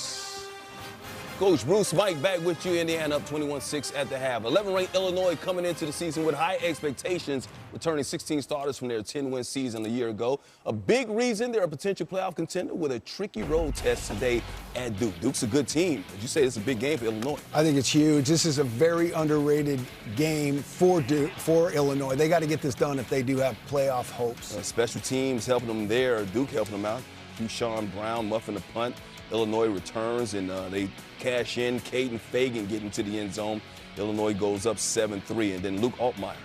Yeah, this is such a good route by Rusk here. He resets that stem before he heads to the back pylon. There's a lot of art in that route and that touchdown right there. Great throw by Altmaier there, 14-6 late in the first half. Florida State's back. Number 14, they beat Alabama last week, and they're rolling against East Texas A&M. Bruce, this is about confidence. They got a lot of confidence off that win last week. Look at that catch. Deuce Robinson, yeah, USC fans remember him, and he'll probably be a bigger star at his dad's alma mater, FSU. Tommy Castellanos having another big game for them as well. Virginia, NC State, C.J. Bailey over the middle to Noah Rogers. NC State up, ties it at 14. Then Chandler Morris under pressure finds Sage Ennis. Both teams trying to go to 2-0 in the young season. It's 24-14. Cavaliers up. Let's go Texas Tech. Just saying it's the best money can buy. taking on Kent State. It looks like they're getting a return on their money. Let me just say that. Baron Morton was there last year. He's a good quarterback. Coy Aiken, 42 yards. Tech rolling in that one. Northwestern State at Minnesota. This one's all Minnesota, guys. Wow. In a big way. Wow. Look at the score. They got them rolling. Yeah. PJ's got them rolling. Yeah. 59-0. I'm not sure. Update over on Fox real quick. Iowa in the red zone trying to cash in. Gronowski keeps it. This is one of the things he can do. He gets into the end zone, and just like that, it's a 13-9. I guess the extra point is pending late in the first half there. The game once again over on Fox. Battle for the Cy-Hawk Trophy. Meanwhile, Indiana finding a way to get into the end zone, doing it on both ends of the football. They're up 21-6. Tim and Devin, second half coming up next.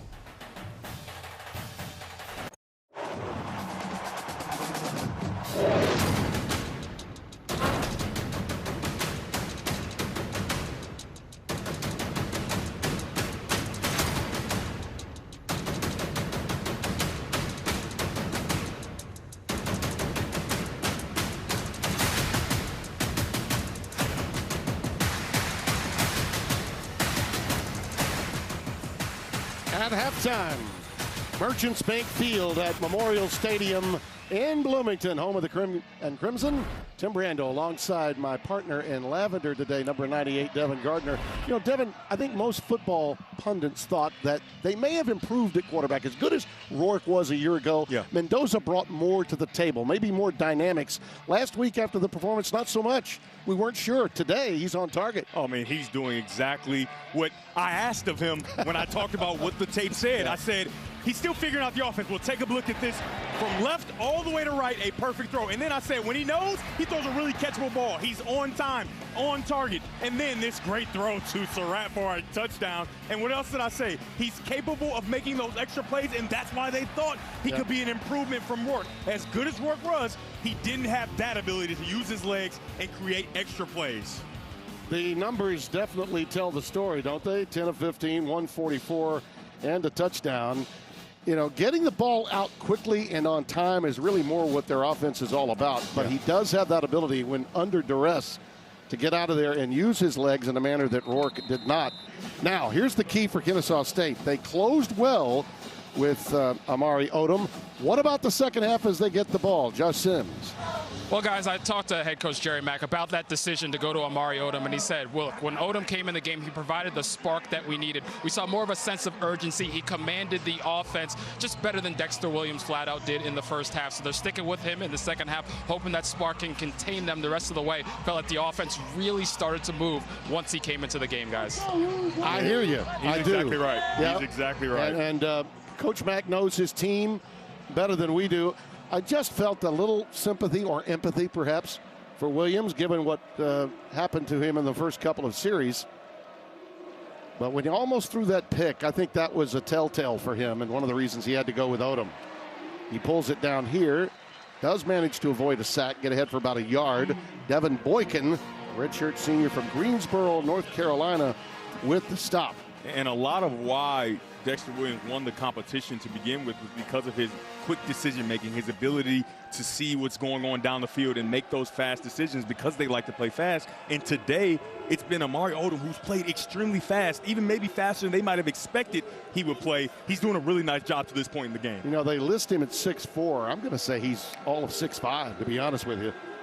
And he's quick to go along with it. He's got an open receiver that brings it in. Is that finally Gabriel Benyard? I think it is. We've clamored for it. We've talked about it. We've said you've got to get him involved. 5 catches for 103 yards a week ago. And take a look at this diving catch and the body control to get a foot down. A huge play to start this drive. He made a great adjustment there, looking over one shoulder and then another. And now we could have some interference. We will as the flag comes down. Pass intended for Christian Moss. Jamari Sharp had a lot of jersey.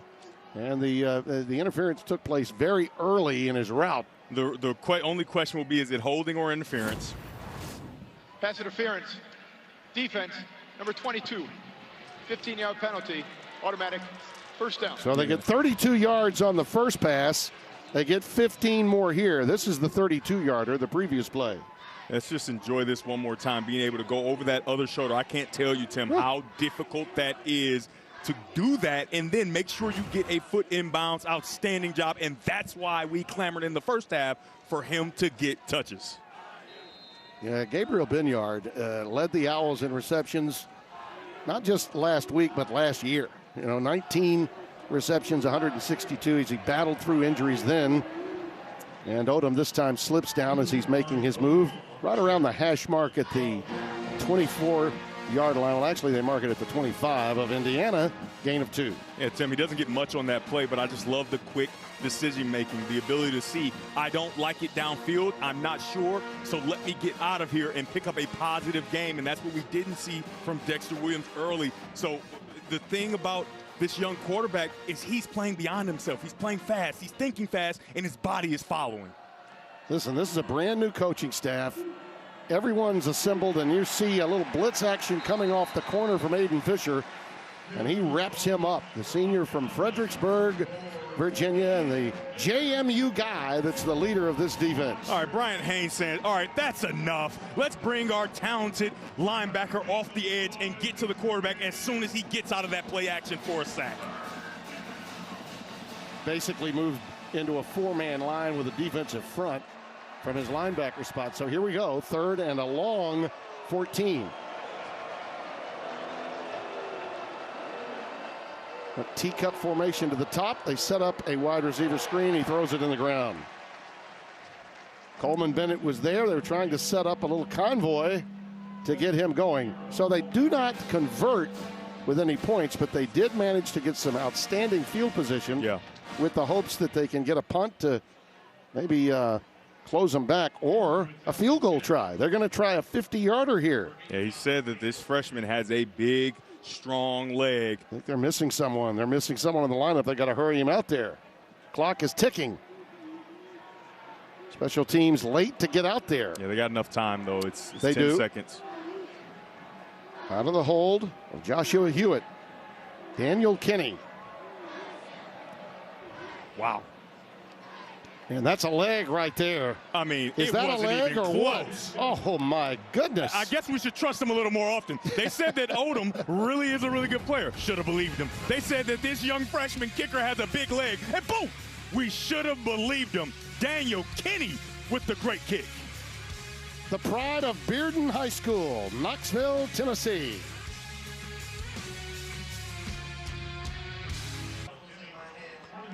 (21-9) is our score as the Owls continue to chip away at the Hoosiers' lead here in Bloomington. Tim Brando, Devin Gardner, Josh R. Sims. Kurt Cignetti said this is a team that can play at warp speed. They can also slow you down, have some funky formations. Plus, they got some older guys with a lot of experience. They've assembled a bunch of new guys, but they do have a lot of experience. He's right about that. Here's Hemby on the return. And nimble footing there as he makes his way up to the 27. Let's go down to Josh Sims. Well, Tim, Kurt Cignetti told me he was happy with the way the team started, especially on offense. Much better in the red zone so far this week. He said they did get a little sloppy towards the end of the half. He also admitted he should have taken the field goal instead of going for it on 4th down. Said he just got a little heated in the moment and maybe let his emotions get the best of him in that situation, Tim. Yeah, you know what? That's one of those from a coaching standpoint. In the heat of the moment, but basically what's that? He's saying I got a little arrogant too. Yeah, and since that's that moment, it's been 9-7. Yeah. Kennesaw State is winning the game in that small pocket. Yeah, it was a turning point, no doubt about it. And we touched on it at that very moment. Here's Hemby on the stretch play. And he stretched it out for big-time yardage. Garland Binyard, that is the twin of the other Binyard on the offensive side, a gain of 21. It's just an outside zone. You're going to get the ball to your running back, and he's going to follow around and try to find a crease, right? So you stretch it, you stretch it, you stretch it, then you stick that foot in the ground and get vertical. Very nice job by Hemby, someone we haven't said his name a bunch because of the production of Lee Beebe Jr. The Maryland transfer, Roman Hemby. Here he goes again, a good tackle again. We talked about that shoestring capability to make a play, and Fife Hamilton, number 15, did it that time. The sophomore from Stockbridge, Georgia. 7 carries, 44 yards for Roman Hemby today. That's a good collection of defenders that Mark Mattioli is working with. You talk about an incredible road to becoming a defensive coordinator at the FBS level. He has had it. He is down on the field calling his defensive plays. On 2nd and 2, a little quick hitch out to Surratt. Just enough for the first down. Caleb Alford with the tackle. So that's a first down completion, Tim, but you can see the defense starting to tighten and tighten. I'm pretty sure the Kennesaw State went into the halftime and said, listen, we cannot continue to allow these easy free access completions. And defensive coordinator Mattioli yesterday told us, hey, we have to make sure we're up in the face of these wide receivers. They gave some easy completions in the first half. You can see a lot tighter coverage there on that quick hitch.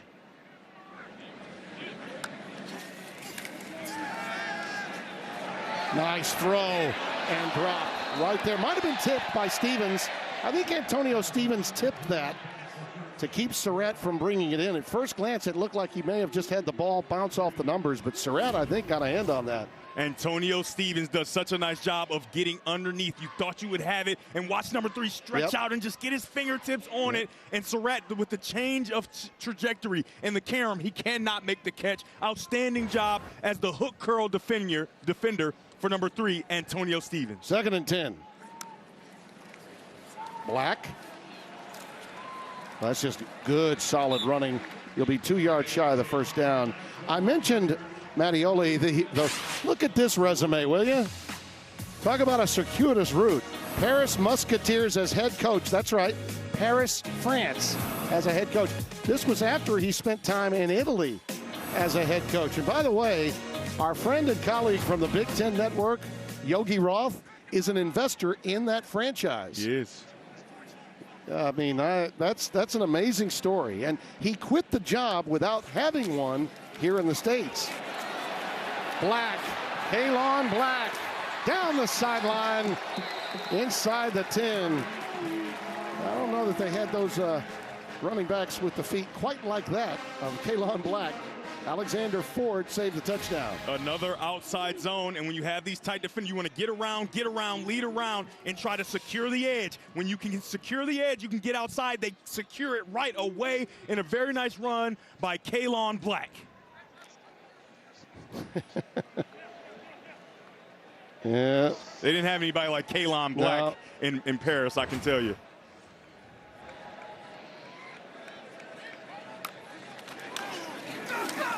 Out of the shotgun, Black again. Well, that's good read and reaction from Alford. He's played great in this game. Number 2 in the white, black, and gold of the Owls. Yeah, right? I mean, he's done well in coverage, but even in the run game, he's done a really nice job. That time he comes from the other side of the field to track down the running back and stop that play from getting in the end zone. And remember, this is a place where Indiana struggled a week ago. They did much better in the first half. Can they continue that success here in the second? They get Himby in. Uh-oh, beautiful play fake right to Surratt for the touchdown. They caught them napping that time.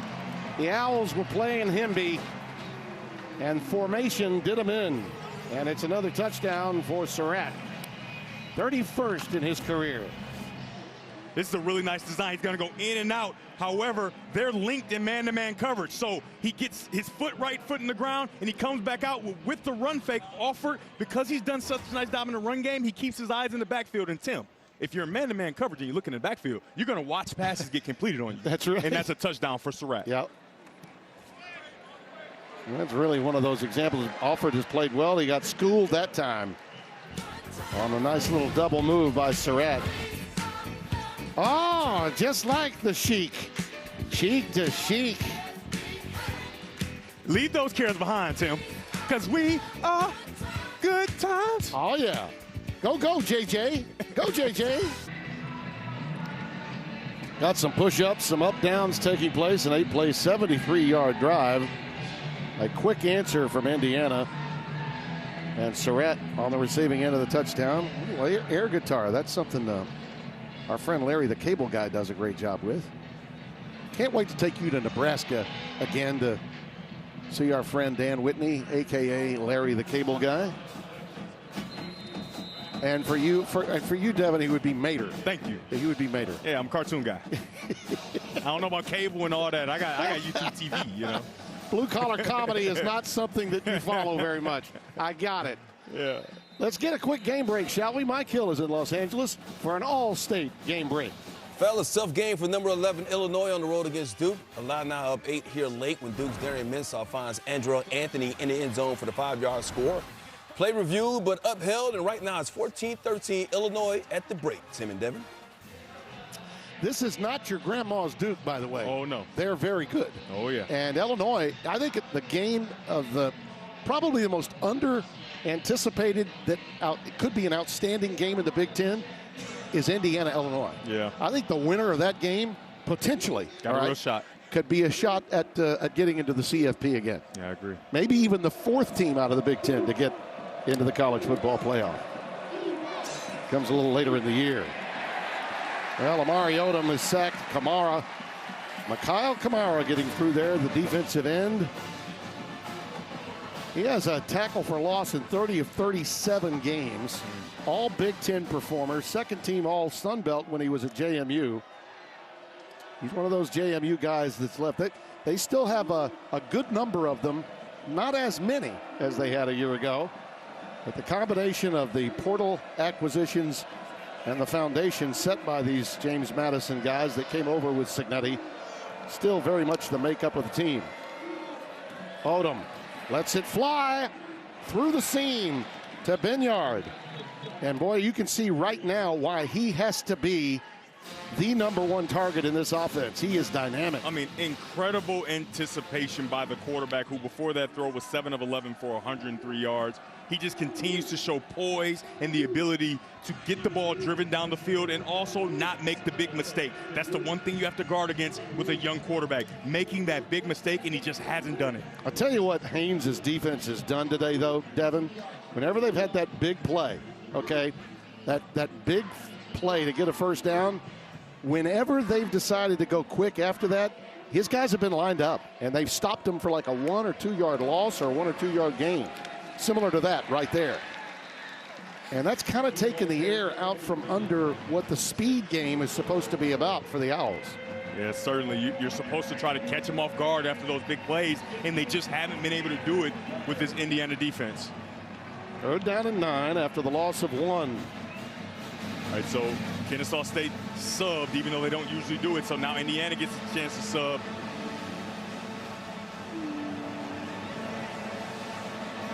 Okay, they're going to go with 5 wides and empty here. Got 10 seconds left on the play clock. They got to move quickly.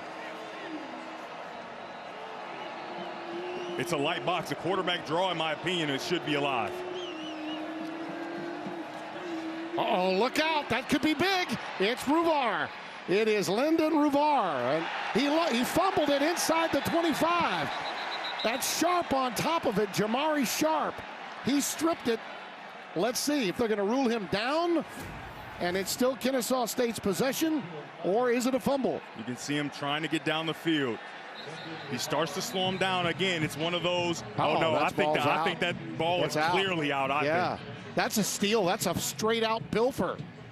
Yeah, there's no indication that the forward progress was stopped or that the referees thought that it was stopped.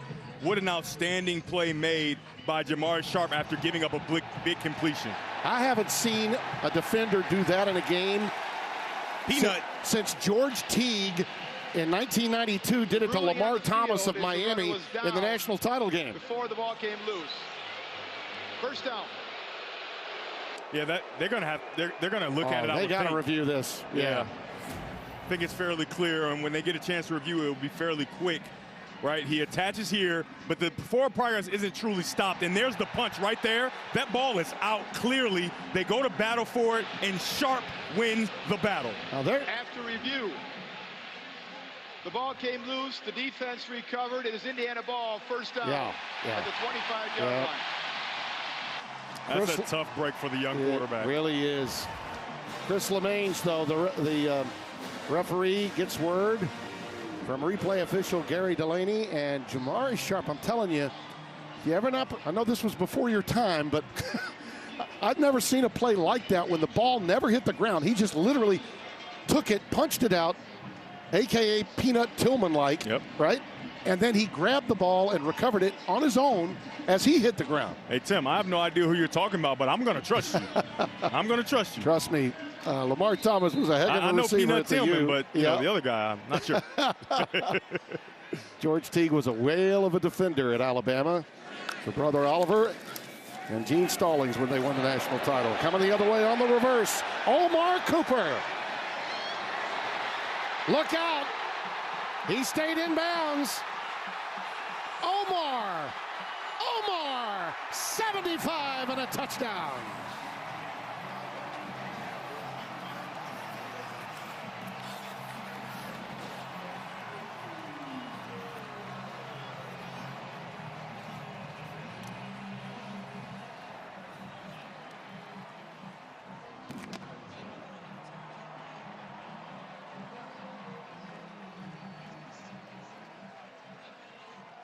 That's 75 yards, partner, but I think he ran probably 120. Wow. When you consider the cuts that he had to make, right? From one sideline all the way to the other hash mark on the opposite side of the field. I mean, what a sudden change opportunity for Indiana, and Omar Cooper Jr.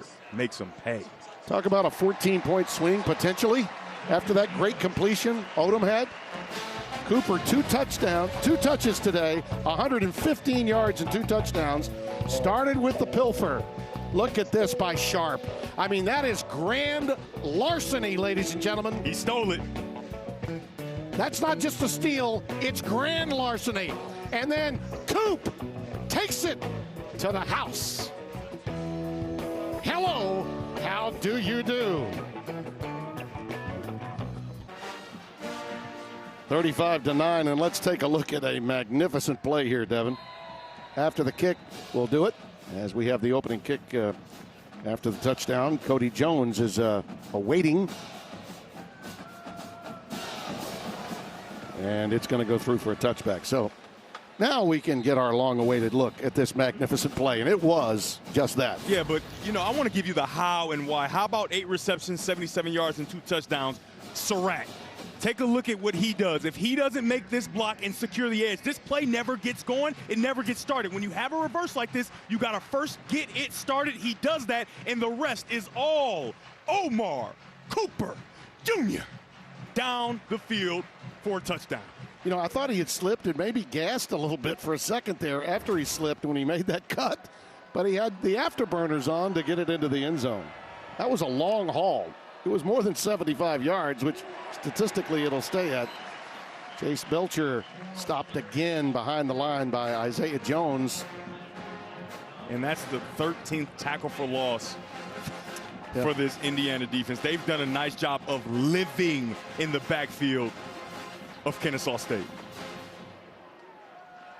And Tim, you talked earlier about the empathy you felt for Dexter Williams. How about Amari Odom? He does everything right. He makes the appropriate throw. It's a conversion. It's going to be a big play. Maybe go down and score at least a field goal. Yeah. And the ball's taken away in a touchdown on the very next play. And you could see how despondent he was after turning it over. That pass is caught by Christian Moss. He has been the most targeted and really most productive of the receivers in this afternoon's game. Kellen Wyatt making the tackle.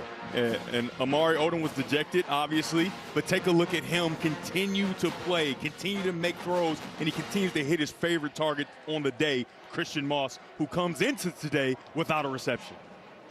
Well, nothing but good can come from this game, even in defeat for Kennesaw State.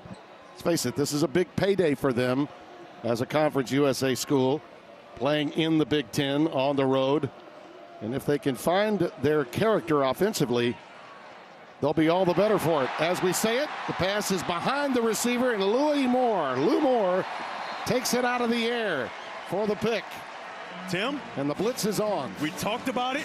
I learned just something. Tips and overthrows. Say it with me. Tips and overthrows. Tips and overthrows. That's an overthrow. That's an interception for the Indiana defense. Take a look here. Odom has played great to this point, but it's an overthrow. Completely misses his wide receiver and into the awaiting arms of number 7 in red, Lewis Moore. Yep. And by the way, Moore is the player that his eligibility is going to be in question after today's game. The NCAA clearinghouse, using really the Diego Pavia rule, trying to rule him ineligible after 2 games of the season. As a 5th-year player, the NCAA clearinghouse is saying you played a couple of years in junior college and it could cost you. He's the leader of this team in tackles, and that interception obviously was big. E.J. Williams on the receiving end of this. And these are the turns of events that come off of that fumble that led to that last score. I mean, you really feel for Ruvar here, but what a play that was defensively by Jamari Sharp. Yeah, it just takes all the oxygen out of your football team. And if you're a young player, you made a mistake, you don't get to leave until I'm done, right? I need to make sure you understand the severity of what just happened, because as you can see, Indiana, the snowball starts to roll. Yeah, you do. And Lee Beebe this time is tackled behind the line by Barron Hobson. Yeah, I know you marvel at this Jackson State transfer. He played in 4 games, 3 starts in 24 before injuries derailed him, but he was an incredible player at Jackson State back in 22. A young man that just plays the angles, is always where he needs to be. 3rd down and 7. Critical defensive sequence here for Kennesaw State to kind of hang around. Beebe sets sail again. Well, when they run to the wide side of the field, they're successful. Hobson again with a saving tackle, but a gain of 14. Yeah, what you saw on film for Kennesaw State is they did well in between the tackles run defense. But then when you start to capture the edge, when you start to go on those outside zones, you see that they give up a lot of yardage, and you can see it again here. It's a draw, but then he attacks the outside. There's no edge protector, and he gets a nice amount of yards. 9 carries, 74 yards, averaging 8.2 per tote. Look at that! Touchdown, Surratt!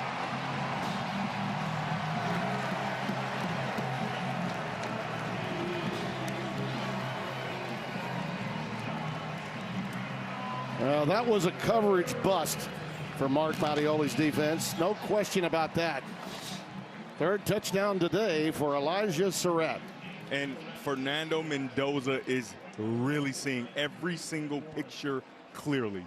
He understands exactly what Kennesaw State is trying to do to him in the pass game, and he's taking advantage at every turn. And after being really on a bit of a roll at the end of the first half, to start the second, cutting it to 12, now the blitz is on. Turnover here and there, and the home team starts piling it up. 35-point favorite, now up by 33. Welcome back to Bloomington, where the lead has ballooned for Indiana to 33. But let's take a look at that last play. This post route should be dead, and this is just a testament to how well that Mendoza's seeing it. Now, you're going to see that the safety is supposed to be in the middle, but he sees that a player is moving into a different area, so he takes him, and now you've got Surratt, who's going to be able to run right past him for a touchdown. The play should have been dead. You shouldn't be able to throw a post with the middle safety, but because of what the safety did, Mendoza saw it and made the play. Yeah, you had 3 defenders in one spot, and the middle was wide open. College football continues next on FS1. Middle Tennessee's going to be taking on Wisconsin. And by the way, our friend Spencer Tillman and company will be on hand.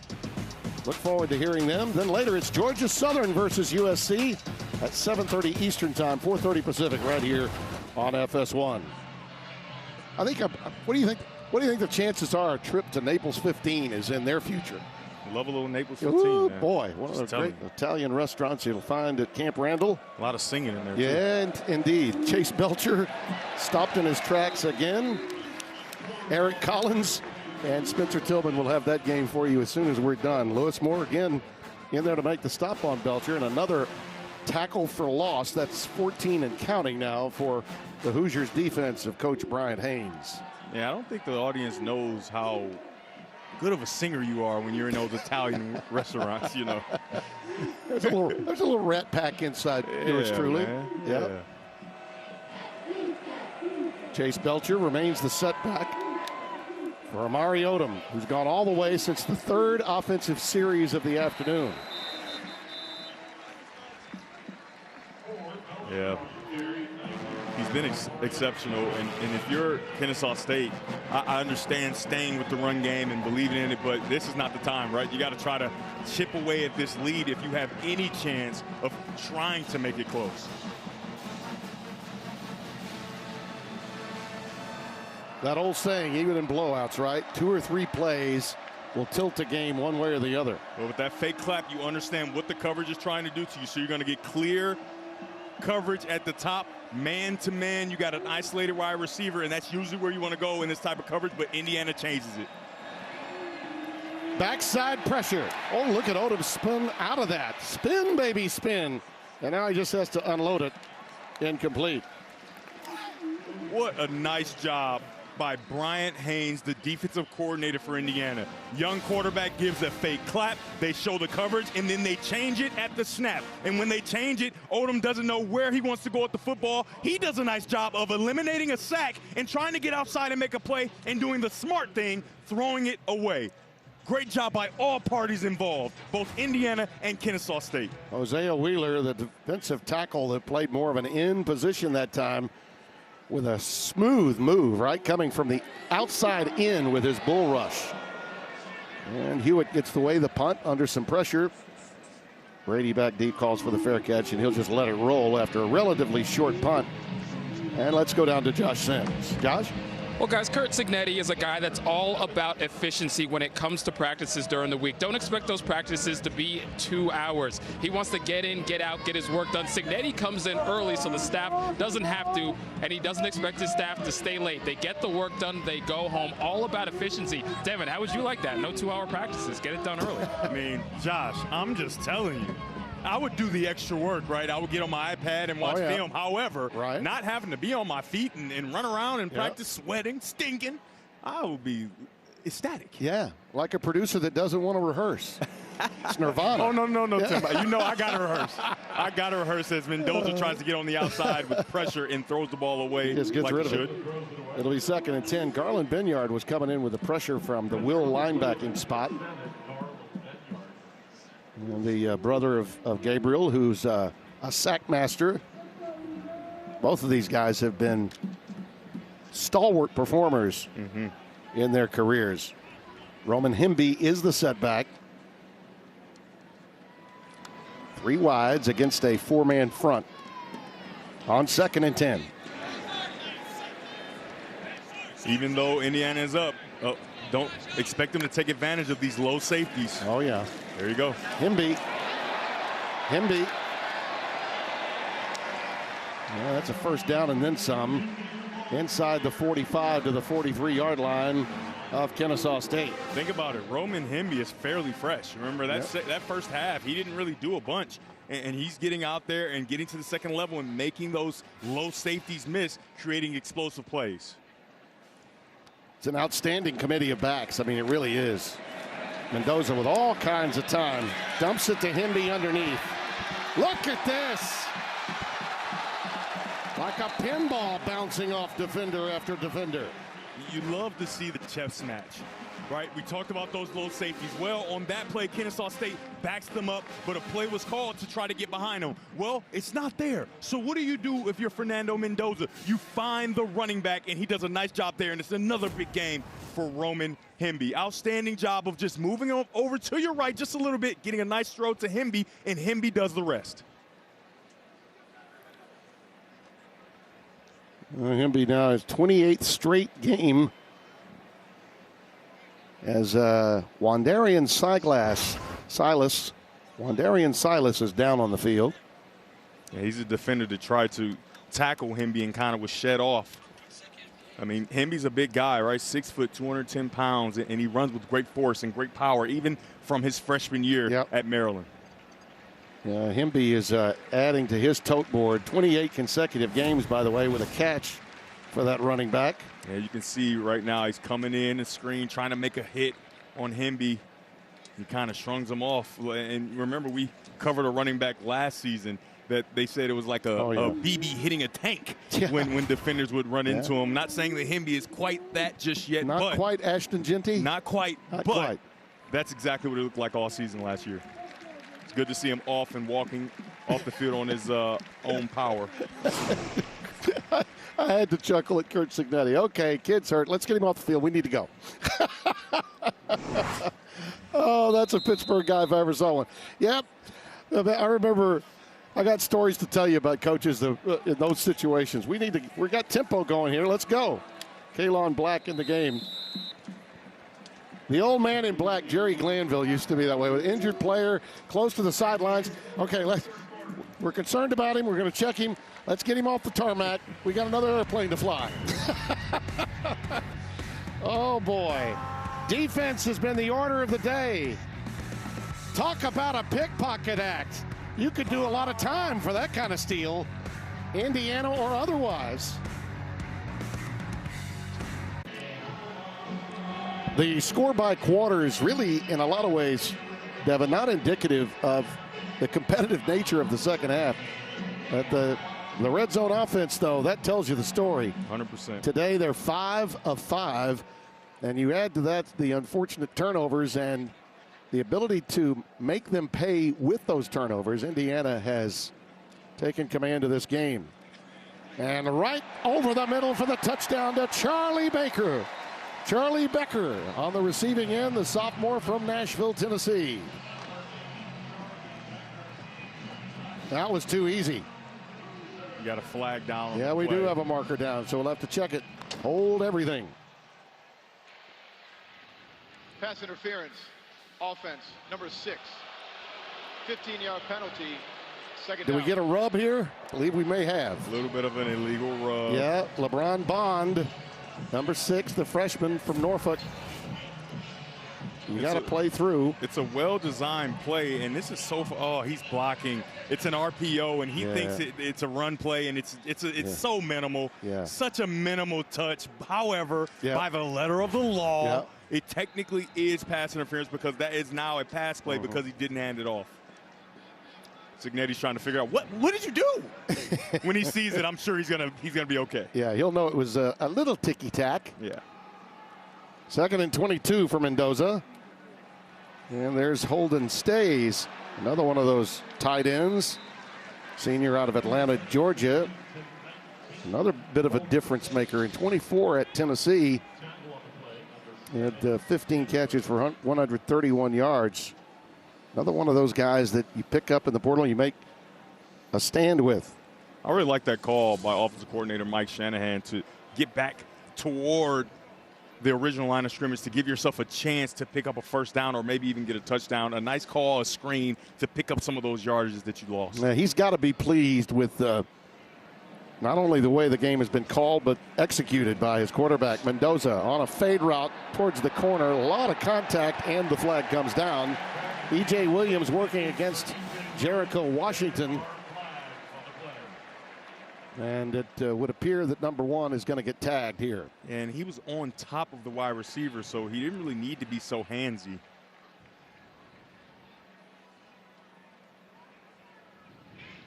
Pass interference, defense, number 1. 15-yard penalty, automatic first down. You know, he's a pretty effective corner to be so slight of size as he is. Yeah, you can see he's on top of the wide receiver, but he just gets his hands all over him. Just stay in phase and keep your hands off, and you actually might have an opportunity at an interception. I don't love the call, honestly, because they're both touching each other, but, you know, the referee saw it differently. I don't think Coach Mack does either.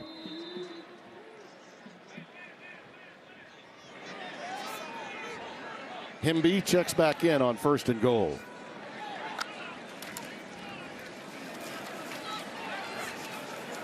Trying the left side. I tell you, that's a physical group up there. Yeah. Aaron Hobson helping out, but that forward wall has been stout today. I'm impressed with Daniels, Watkins, Patterson, and Dunlap. And remember what I talked about, Tim.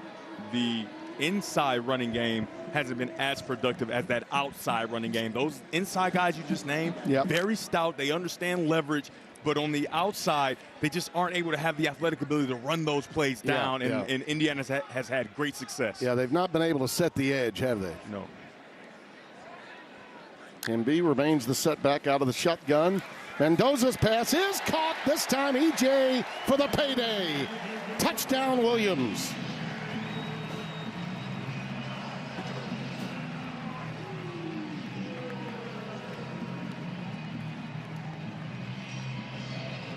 Mendoza knows where to have his feet and where to have his eyes.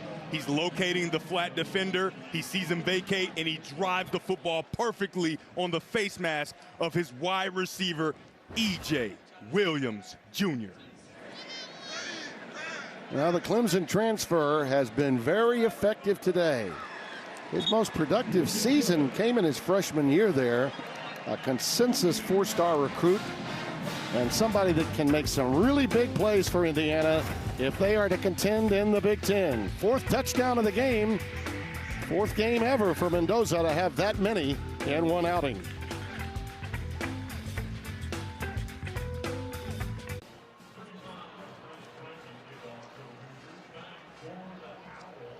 (49-9) our score, 13 and change remaining here in the quarter.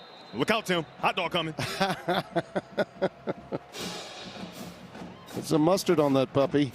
There's been a lot of mustard on these footballs for Fernando Mendoza. He's been exceptional all day today. No question. Guessing we might be getting close to closing the book on him. Today's Good Hands moment, sponsored by Allstate, celebrating 20 years of the Allstate Good Hands Nets program. Jamari Clark, look at this. Jamari Sharp, redshirt junior from Miami. Oh, by the way, with a pilfer, just as a Miami receiver was on the receiving end of one way back in '92. That was just an incredible play. And it was really a 14-point swing after that to put this game away as Ruvar lost the football to him. And change is being made. Tommy Lutowski is coming at quarterback. So this is going to be our 3rd QB of the game. Gerard Bullock grabbed that one. And they'll set the ball now at the 27-yard line. And I like this move for head coach Jerry Mack, because you've seen all you need to see from Amari Odom. No need to risk him getting hurt or you know, losing confidence because he throws an extra interception. Yep. You know what I mean? Yep. Things like that. I think that he's proven that he is capable of running this offense, and so now you want to get out of here healthy. Belcher pops this one. Gets into the secondary quickly and made some great moves. Kellen Wyatt finally running him down to make the stop. You know, once you get this game out of the way, the non-conference loss, the Wake Forest game is history, but that's one that really could have and probably should have been won. And but then you get to, you know, your Conference USA schedule, and you want to remain healthy. You collect your check, guaranteed income from playing this game, and you don't want to lose anyone, with the hopes that you can compete for the opportunity to win your league, or at least contend in your league to get to a bowl game. Chase Belcher remains the setback for Ulatowski. Gets that one. That was going to be a back shoulder throw, but he rushed it just a bit. It falls incomplete, intended for Cody Jones, number 12. 2nd down and 10 coming up.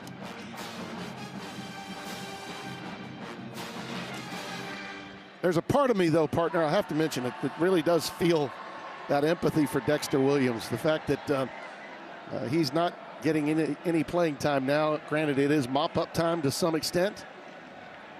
But I just wonder what may be going through his mind right now.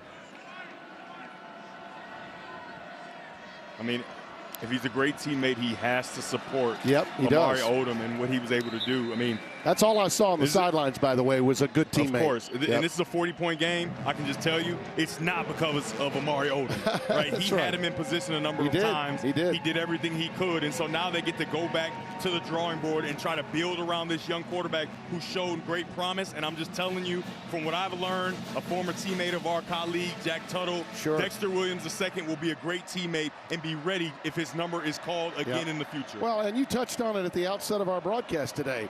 He has a lot of talent, but it's either been really good or really bad. No in between. Belcher. A little crossbuck action that time. Kellen Wyatt again with a tackle. He's been very active today. We get into Big Ten play. We touched on that Louis Moore story and his eligibility. Strong safety who leads this team in tackles. That's going to be big, I think, moving forward. And if I'm Indiana as a program, I do everything in my power to see to it that Louis Moore gets to continue to play. It's one of those rare NCAA rules. I don't know how a player can be eligible for 2 games and then not eligible for the rest of the year. You allow a player to start a season, but you're going to say, oh, but you're done now. That just doesn't make sense. Doesn't make sense. And history will prove that if you do your best to support the player and you take it to the next level. Take it there. Take it there, because if it gets to court, the NCAA's record is not very good. Yeah. It's not. There's Dexter. You can see he's still being a good teammate, talking to Ulatowski over there. Yeah. And Odom as well. That's what you want to see, man. I mean, obviously, we don't think he got enough of an opportunity. However, his team was led by a young quarterback who played well, and they have a great relationship. You can't be sour about it because you didn't get your opportunity. That's why this is the greatest team game, and there aren't many other arenas where a guy takes your job and you still are able to support him the way you can and the way that Dexter Williams is. It's one of the reasons why we love it so much. And from a broadcasting standpoint, can't do it without the team. Jonathan Brady waits for this kick. That was well done by Hewitt. End over end and landed like a Mac Daddy from Callaway there. That would have been very close to the pin if you were trying to get a birdie, like my buddy Brett Bender oftentimes did while golfing at Arizona State and KU. Timeout, 49-9.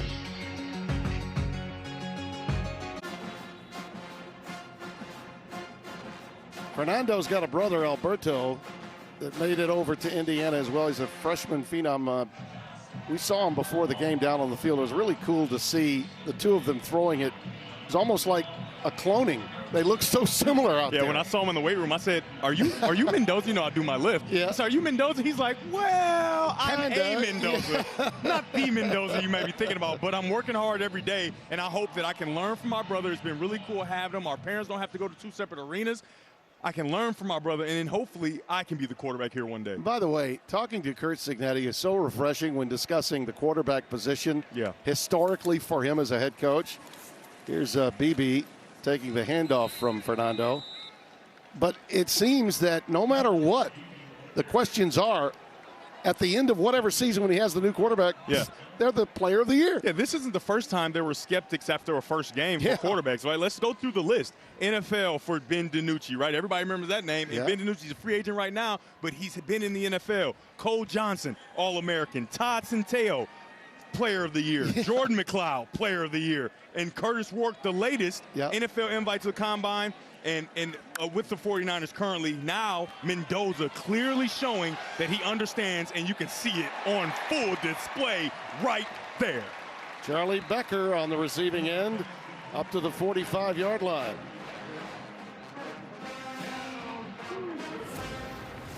I mean, just beautiful movement in the pocket to get a better view and then layering the ball up and down. Remember that second point on what the tape said for me. Even though in the first game he didn't look like he quite understood everything about the offense, when he did, he throws a really catchable football, and it's on display again right there. 18 of 25 for 246 and 4 touchdowns now for Mendoza. Lee Beebe. Oh, talk about escapability. My goodness. The old spin, baby, spin coming into play on this run. Yeah, you can see him getting downhill, and then he puts both feet down and whoop, whoop, reverse. Gets around and picks up a few more yards. I mean, BB, like I talked about earlier in the game, since the fumble a week ago, has been exceptional, and they're really leaning into his ability. Not bad for an original walk-on wide receiver at UAB, now, huh? Tell me about it. Man, 95 yards for him this afternoon. Mendoza buying some time and now decides to tuck it and run. Good idea. Cignetti not happy with that late tackle. Flag comes down. And by the way, that's one of the reasons I'm a little surprised that Fernando's still in there. Similar to Kennesaw State. They want to get out healthy. For Indiana, you want to get out here unscathed. Yes, we are. Late hit. Personal foul. Late hit out of bounds. Defense, number 4. 15-yard penalty. First down. So Alexander Ford, who's been playing catch-up a lot, trying to make some tackles. You know, I think a lot of guys, when they're at that side of the field, maybe they don't know exactly where they are. But you know what? He should have known. And, oh, by the way, look who's come into the game after that play. You'd think that Kurt Signetti was listening to us. A spitting image of the guy you just saw who played so well, Alberto Mendoza. Like I talked about, the conversation with him while I'm getting my workout in, and he walks in, and I'm thinking he's the starting Mendoza. Right. He said, well, you know, not quite, but I am looking forward to one day getting a chance to be the starting quarterback, and he gets an opportunity to play today. His parents are here, and how cool is that? Right, and he said it's been amazing. He gets to learn from his older brother who came to his school, right? And if he continues to work hard, he may have an opportunity. Just an outstanding story. Yeah. And I'm sure the parents are in the stands right now just glowing with joy. By the way, the last time he actually played in a game was a year ago on this very date. Wow. Okay, against Western Illinois. Black. Down to the 5. Hamilton making the stop. We're down on the field watching the younger Mendoza, Alberto throw. He's got some juice, Tim. He does. And I noticed it in pat and go, right, which is just a kind of a little warm-up. As we take a look at Black make a move, he gets into the line of scrimmage, presses the hole, and then sticks that foot in the ground and just continues to go straight for a nice game. But I saw it in the pat and go, right, which is just a little lofting warm-up throws, but it looked nice. And then I turned away, and Jack Tuttle said, oh, listen, he threw routes on there. He's got a cannon. Good penetration that time by Mylan Jones, number 29. Safety coming up, senior out of Marietta, Georgia. And so, Tim, we know he can throw it, but can he run it like his brother? Right now, we're obviously, Fernando Mendoza is not breaking the bank, but he makes plays when he has the opportunity with his legs. Does Alberto Mendoza have that same ability? Yeah, maybe we'll see it here. Yeah, we could. Second and goal with Black remaining in the game. You got trips now to the top of your screen. Sort of mini teacup formation. And they go the opposite way for the touchdown to Becker. What a great call by Mike Shanahan and a tremendous throw. Did you call that a pat and go? No. Pat and go. I mean, he did pat it once, but that was perfectly placed. Maybe we could use pat and go for that. Yeah, I mean, look at that. I just talked about how good of a thrower he looked like on the field, but now he puts it on full display. Oh, man. Perfectly placed ball, nice and high on the fade route, and way to sky up by Charlie Becker, number 80 in red, for the touchdown.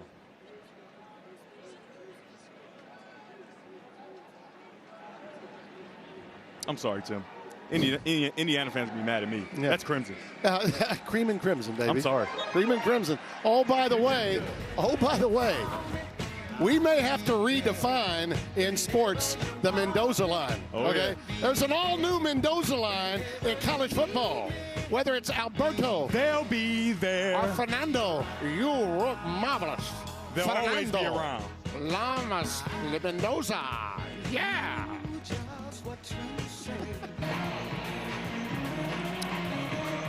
56-9 is our score, and we mentioned this earlier. If you got ready for this game the way we did, partner, no way would I have thought that it would balloon into something quite like this. But the college game is still an emotional game. Yeah. A game played with passion. And I go back to that play when the pilfer took place. That's when it all really ended, when you think about it. When Sharp made that play, Jamari Sharp made that play, and we got a flag down on the kick. And Ruvar lost the ball. They were possibly going to go in. Number 15. Ball be placed at the 35-yard line. First down. We'll get back to that in a moment. Let's go down to Josh Sims, a little Sims spotlight. Well, that's right, Timmy B. Each week we highlight a cool tradition at the campuses we go to. In the Sims Spotlight this week, we highlight the Hep Rock. You see it right there, a large boulder right outside Memorial Stadium. The players touch it for good luck on the way in. It honors former IU coach Terry Hepner, who passed away tragically in 2007 after a couple years coaching the team. And shout out to our boy Jack Tuttle, giving me all the info on the Hep Rock there. Yeah, you know, they moved the Hep Rock. It used to be inside the stadium as you came out of the tunnel.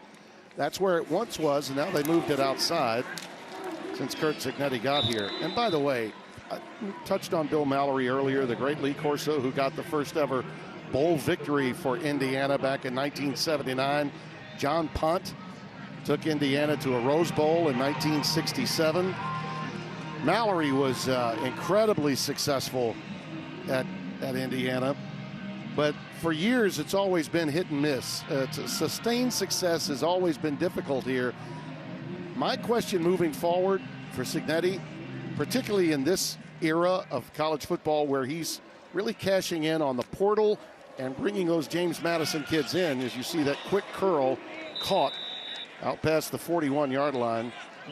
If you think about where these guys are, he's got a chance to have some sustained success here, but from an administrative standpoint, will they invest in this football program to the extent that we've seen in some other places? Yeah, and through the years, there hasn't been a lot of sustained success. And here's a graphic that, you know, myself and Josh Franz found. Take a look. Yeah. Right, James Sheldon, 8-1-1, good season. 4 of the next 8 under 500. John Pont, 9-2.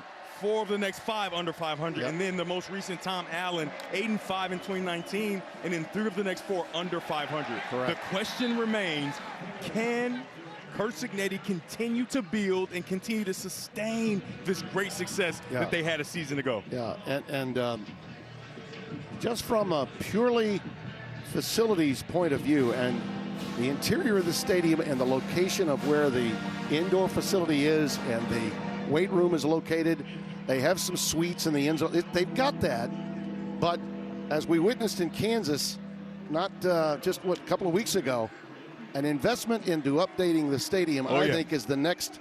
That's the next plateau, of course, for the program itself. And they're going to punt it away with Jonathan Brady back deep. Takes the fair catch at the 17-yard line. I mean, if you think about it, the donors are very much a part of it.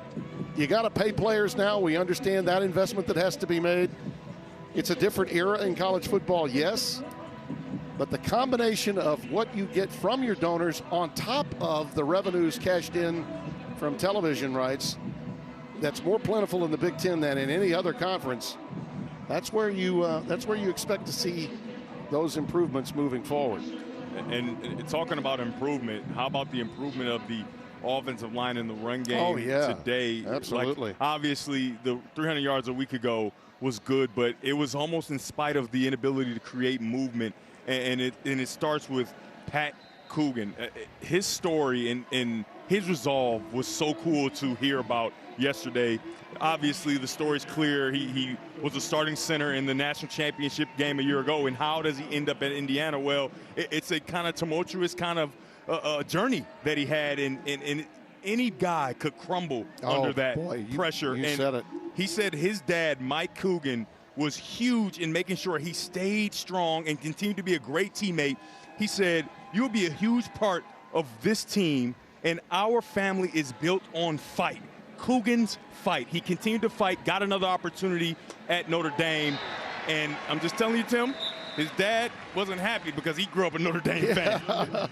But the story, amazing, his resolve, and he's come to Indiana and brought that kind of championship-like pedigree, and it could put Indiana over the top as they continue to sustain that success. Yeah, his dad owns an American gastropub in the south side of Chicago called Franklin's Public House. It's a cool place. And like so many Chicagoans, Irish Catholics, all in on Notre Dame. That hasn't changed at all.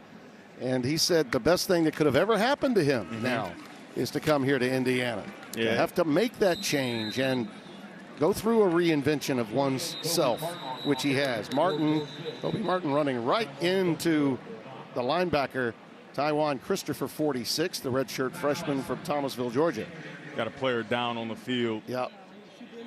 That looks to be number 58. Mike Jones, graduate player out of Rome, Georgia, down on the field. And Tim, all the adversity that Coogan, as a grown-up now in the program, he said it's the best thing that's ever happened to him. Young players may not be able to understand that. However, football is the greatest teacher of life. And a lot of times in today's college football, you're losing that ability to deal with adversity, right? Because at most times it's like, I'm just going to leave. Yeah. I don't like the way I'm being treated. And so you don't ever get a real chance to battle the way that he did. Well, he got a chance to. He's the starting center. The next season, they say, you know what, you're not going to start. Right. And he's a great teammate. It takes a lot out of him to be a great teammate while his coaches are basically telling him, we don't want you anymore. He stays together. He stays with the team. He goes and plays well to be the center for the national championship. They don't win it. However, the experience that he gained is one that most players in today's college football just will not be able to experience. You're right. Absolutely. He's going to be a much better man because of what he experienced. Obviously, a great football player as well. Yeah, we hear so often now about players, you got to re-recruit them. You got to do all of that. Yeah, well, that's true, but it also works the other way, too. Coaches can sometimes find a replacement for you, and in so doing, they tell you your job has been lost, so you better find greener pastures. And that happened to the kid, Malik Murphy, who was a backup quarterback at Texas when Quinn Ewers got hurt. Oh, yeah. You know, not Arch Manning. It was Murphy. He goes to Duke, has a good year. Yep, the best year in Duke quarterback history. Yeah. Oh, by the way, he got replaced. He got replaced. And the good news is Jones is up. Looks like he's going to get some assistance to the field, to the sidelines. And so maybe we'll put a little bit of weight on that knee. Notable games for Indiana. This is a big one. Illinois in 2 weeks. I'm telling you, winner of that game is in position. Iowa the following week. Then to Eugene in November, a trip to State College to take on Penn State. I don't think anybody's going to be able to say that in-conference schedule was easy for Indiana this year. No, it's not. And I think the Illinois factor, okay, that game is huge. And as for the non-conference conversation, let's temper some of that noise coming from my part of the country. They played 9 conference games where's your in part this of the league. country? We want to be clear. I know everybody knows where Timmy B is, but where's the part of the country? I worked hard to get rid of my South in the mouth, but I love the South. All okay? right. I worked hard to get rid of it. All right, now go on. But the reality is, they're going to go to 9 in the SEC. Greg Sankey did get the memo. They're finally going to go play 9 games beginning next year.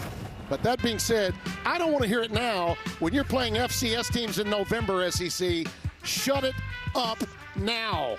And that's the 2-minute timeout, Tim. And it's a good thing. You got me on a roll here.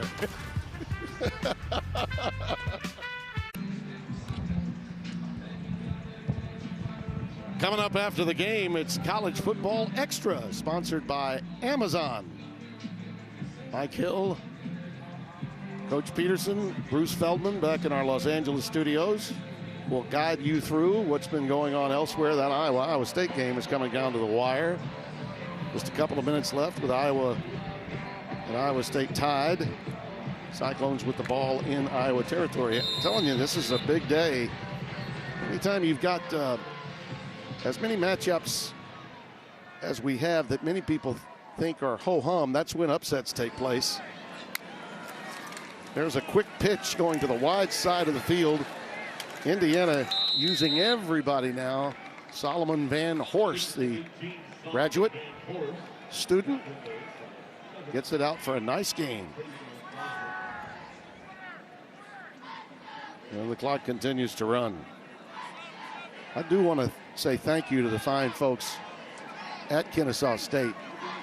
Both coordinators, Mattiola and Militello, along with Coach Jerry Mack. I think that the future is indeed bright for this program in Conference USA moving forward. Very nice of them to make themselves as available to us as they did late yesterday. Kobe Martin remains in the backfield, and Alberto threads the needle again. And that one is cradled at the 45-yard line.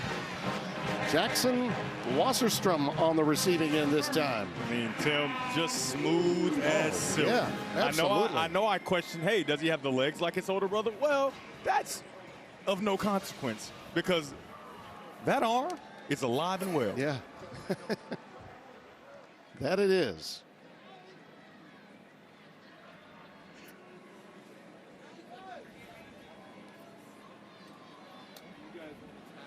And I couldn't imagine being on the sideline after playing so well and then seeing your little brother who you grew up with and who actually has your face on the field making plays just like you did all day. By the way, enjoyed it, my friend. Next week, we get to go to Lubbock. Oh, yeah. We get to see Texas Tech. I can't wait to see some of the changes they've made. Talk about a spending spree. Yeah. They've had one, and they got a quality team in the Big 12. That's a team, I think, it's going to be around at the end of the season for Joey McGuire to be a part of that Big 12 race, along with Arizona State, Iowa State, so many other teams in that very balanced league. Jack Tuttle did a great job for us, former Indiana and Michigan quarterback, working alongside Devin. My guys, Brett Bender spotting, Scott Alexander with our content coordination, Michael Barshop, our broadcast manager on site here, with Jake Jolivet and Dustin Dente calling the shots. 56-9 is our final. That'll do it for us, and we're going to get you back to the studio in Los Angeles, where Sarge is standing by to take us through College Football Extra. Fellas, we enjoyed it here from Bloomington to you in LA. All right, Timmy B, another Big Ten team getting ready to go. Danny O'Neal, who filled in for the injured Billy Edwards Jr. last week, getting ready to go. The transfer from San Diego State filled in nicely, trying to do the same as Wisconsin, trying to go to 2-0 on the season against Middle Tennessee State next year on the FS1. So we welcome you to the FS1 College Football Extra, sponsored by Amazon. Everything for every fan on Amazon, and we are everybody's here right now. Coach Chris Peterson, Bruce Feldman, Mike Hill hanging out with you. Indiana getting off to a 2-0 start, their first back-to-back 2-0 start.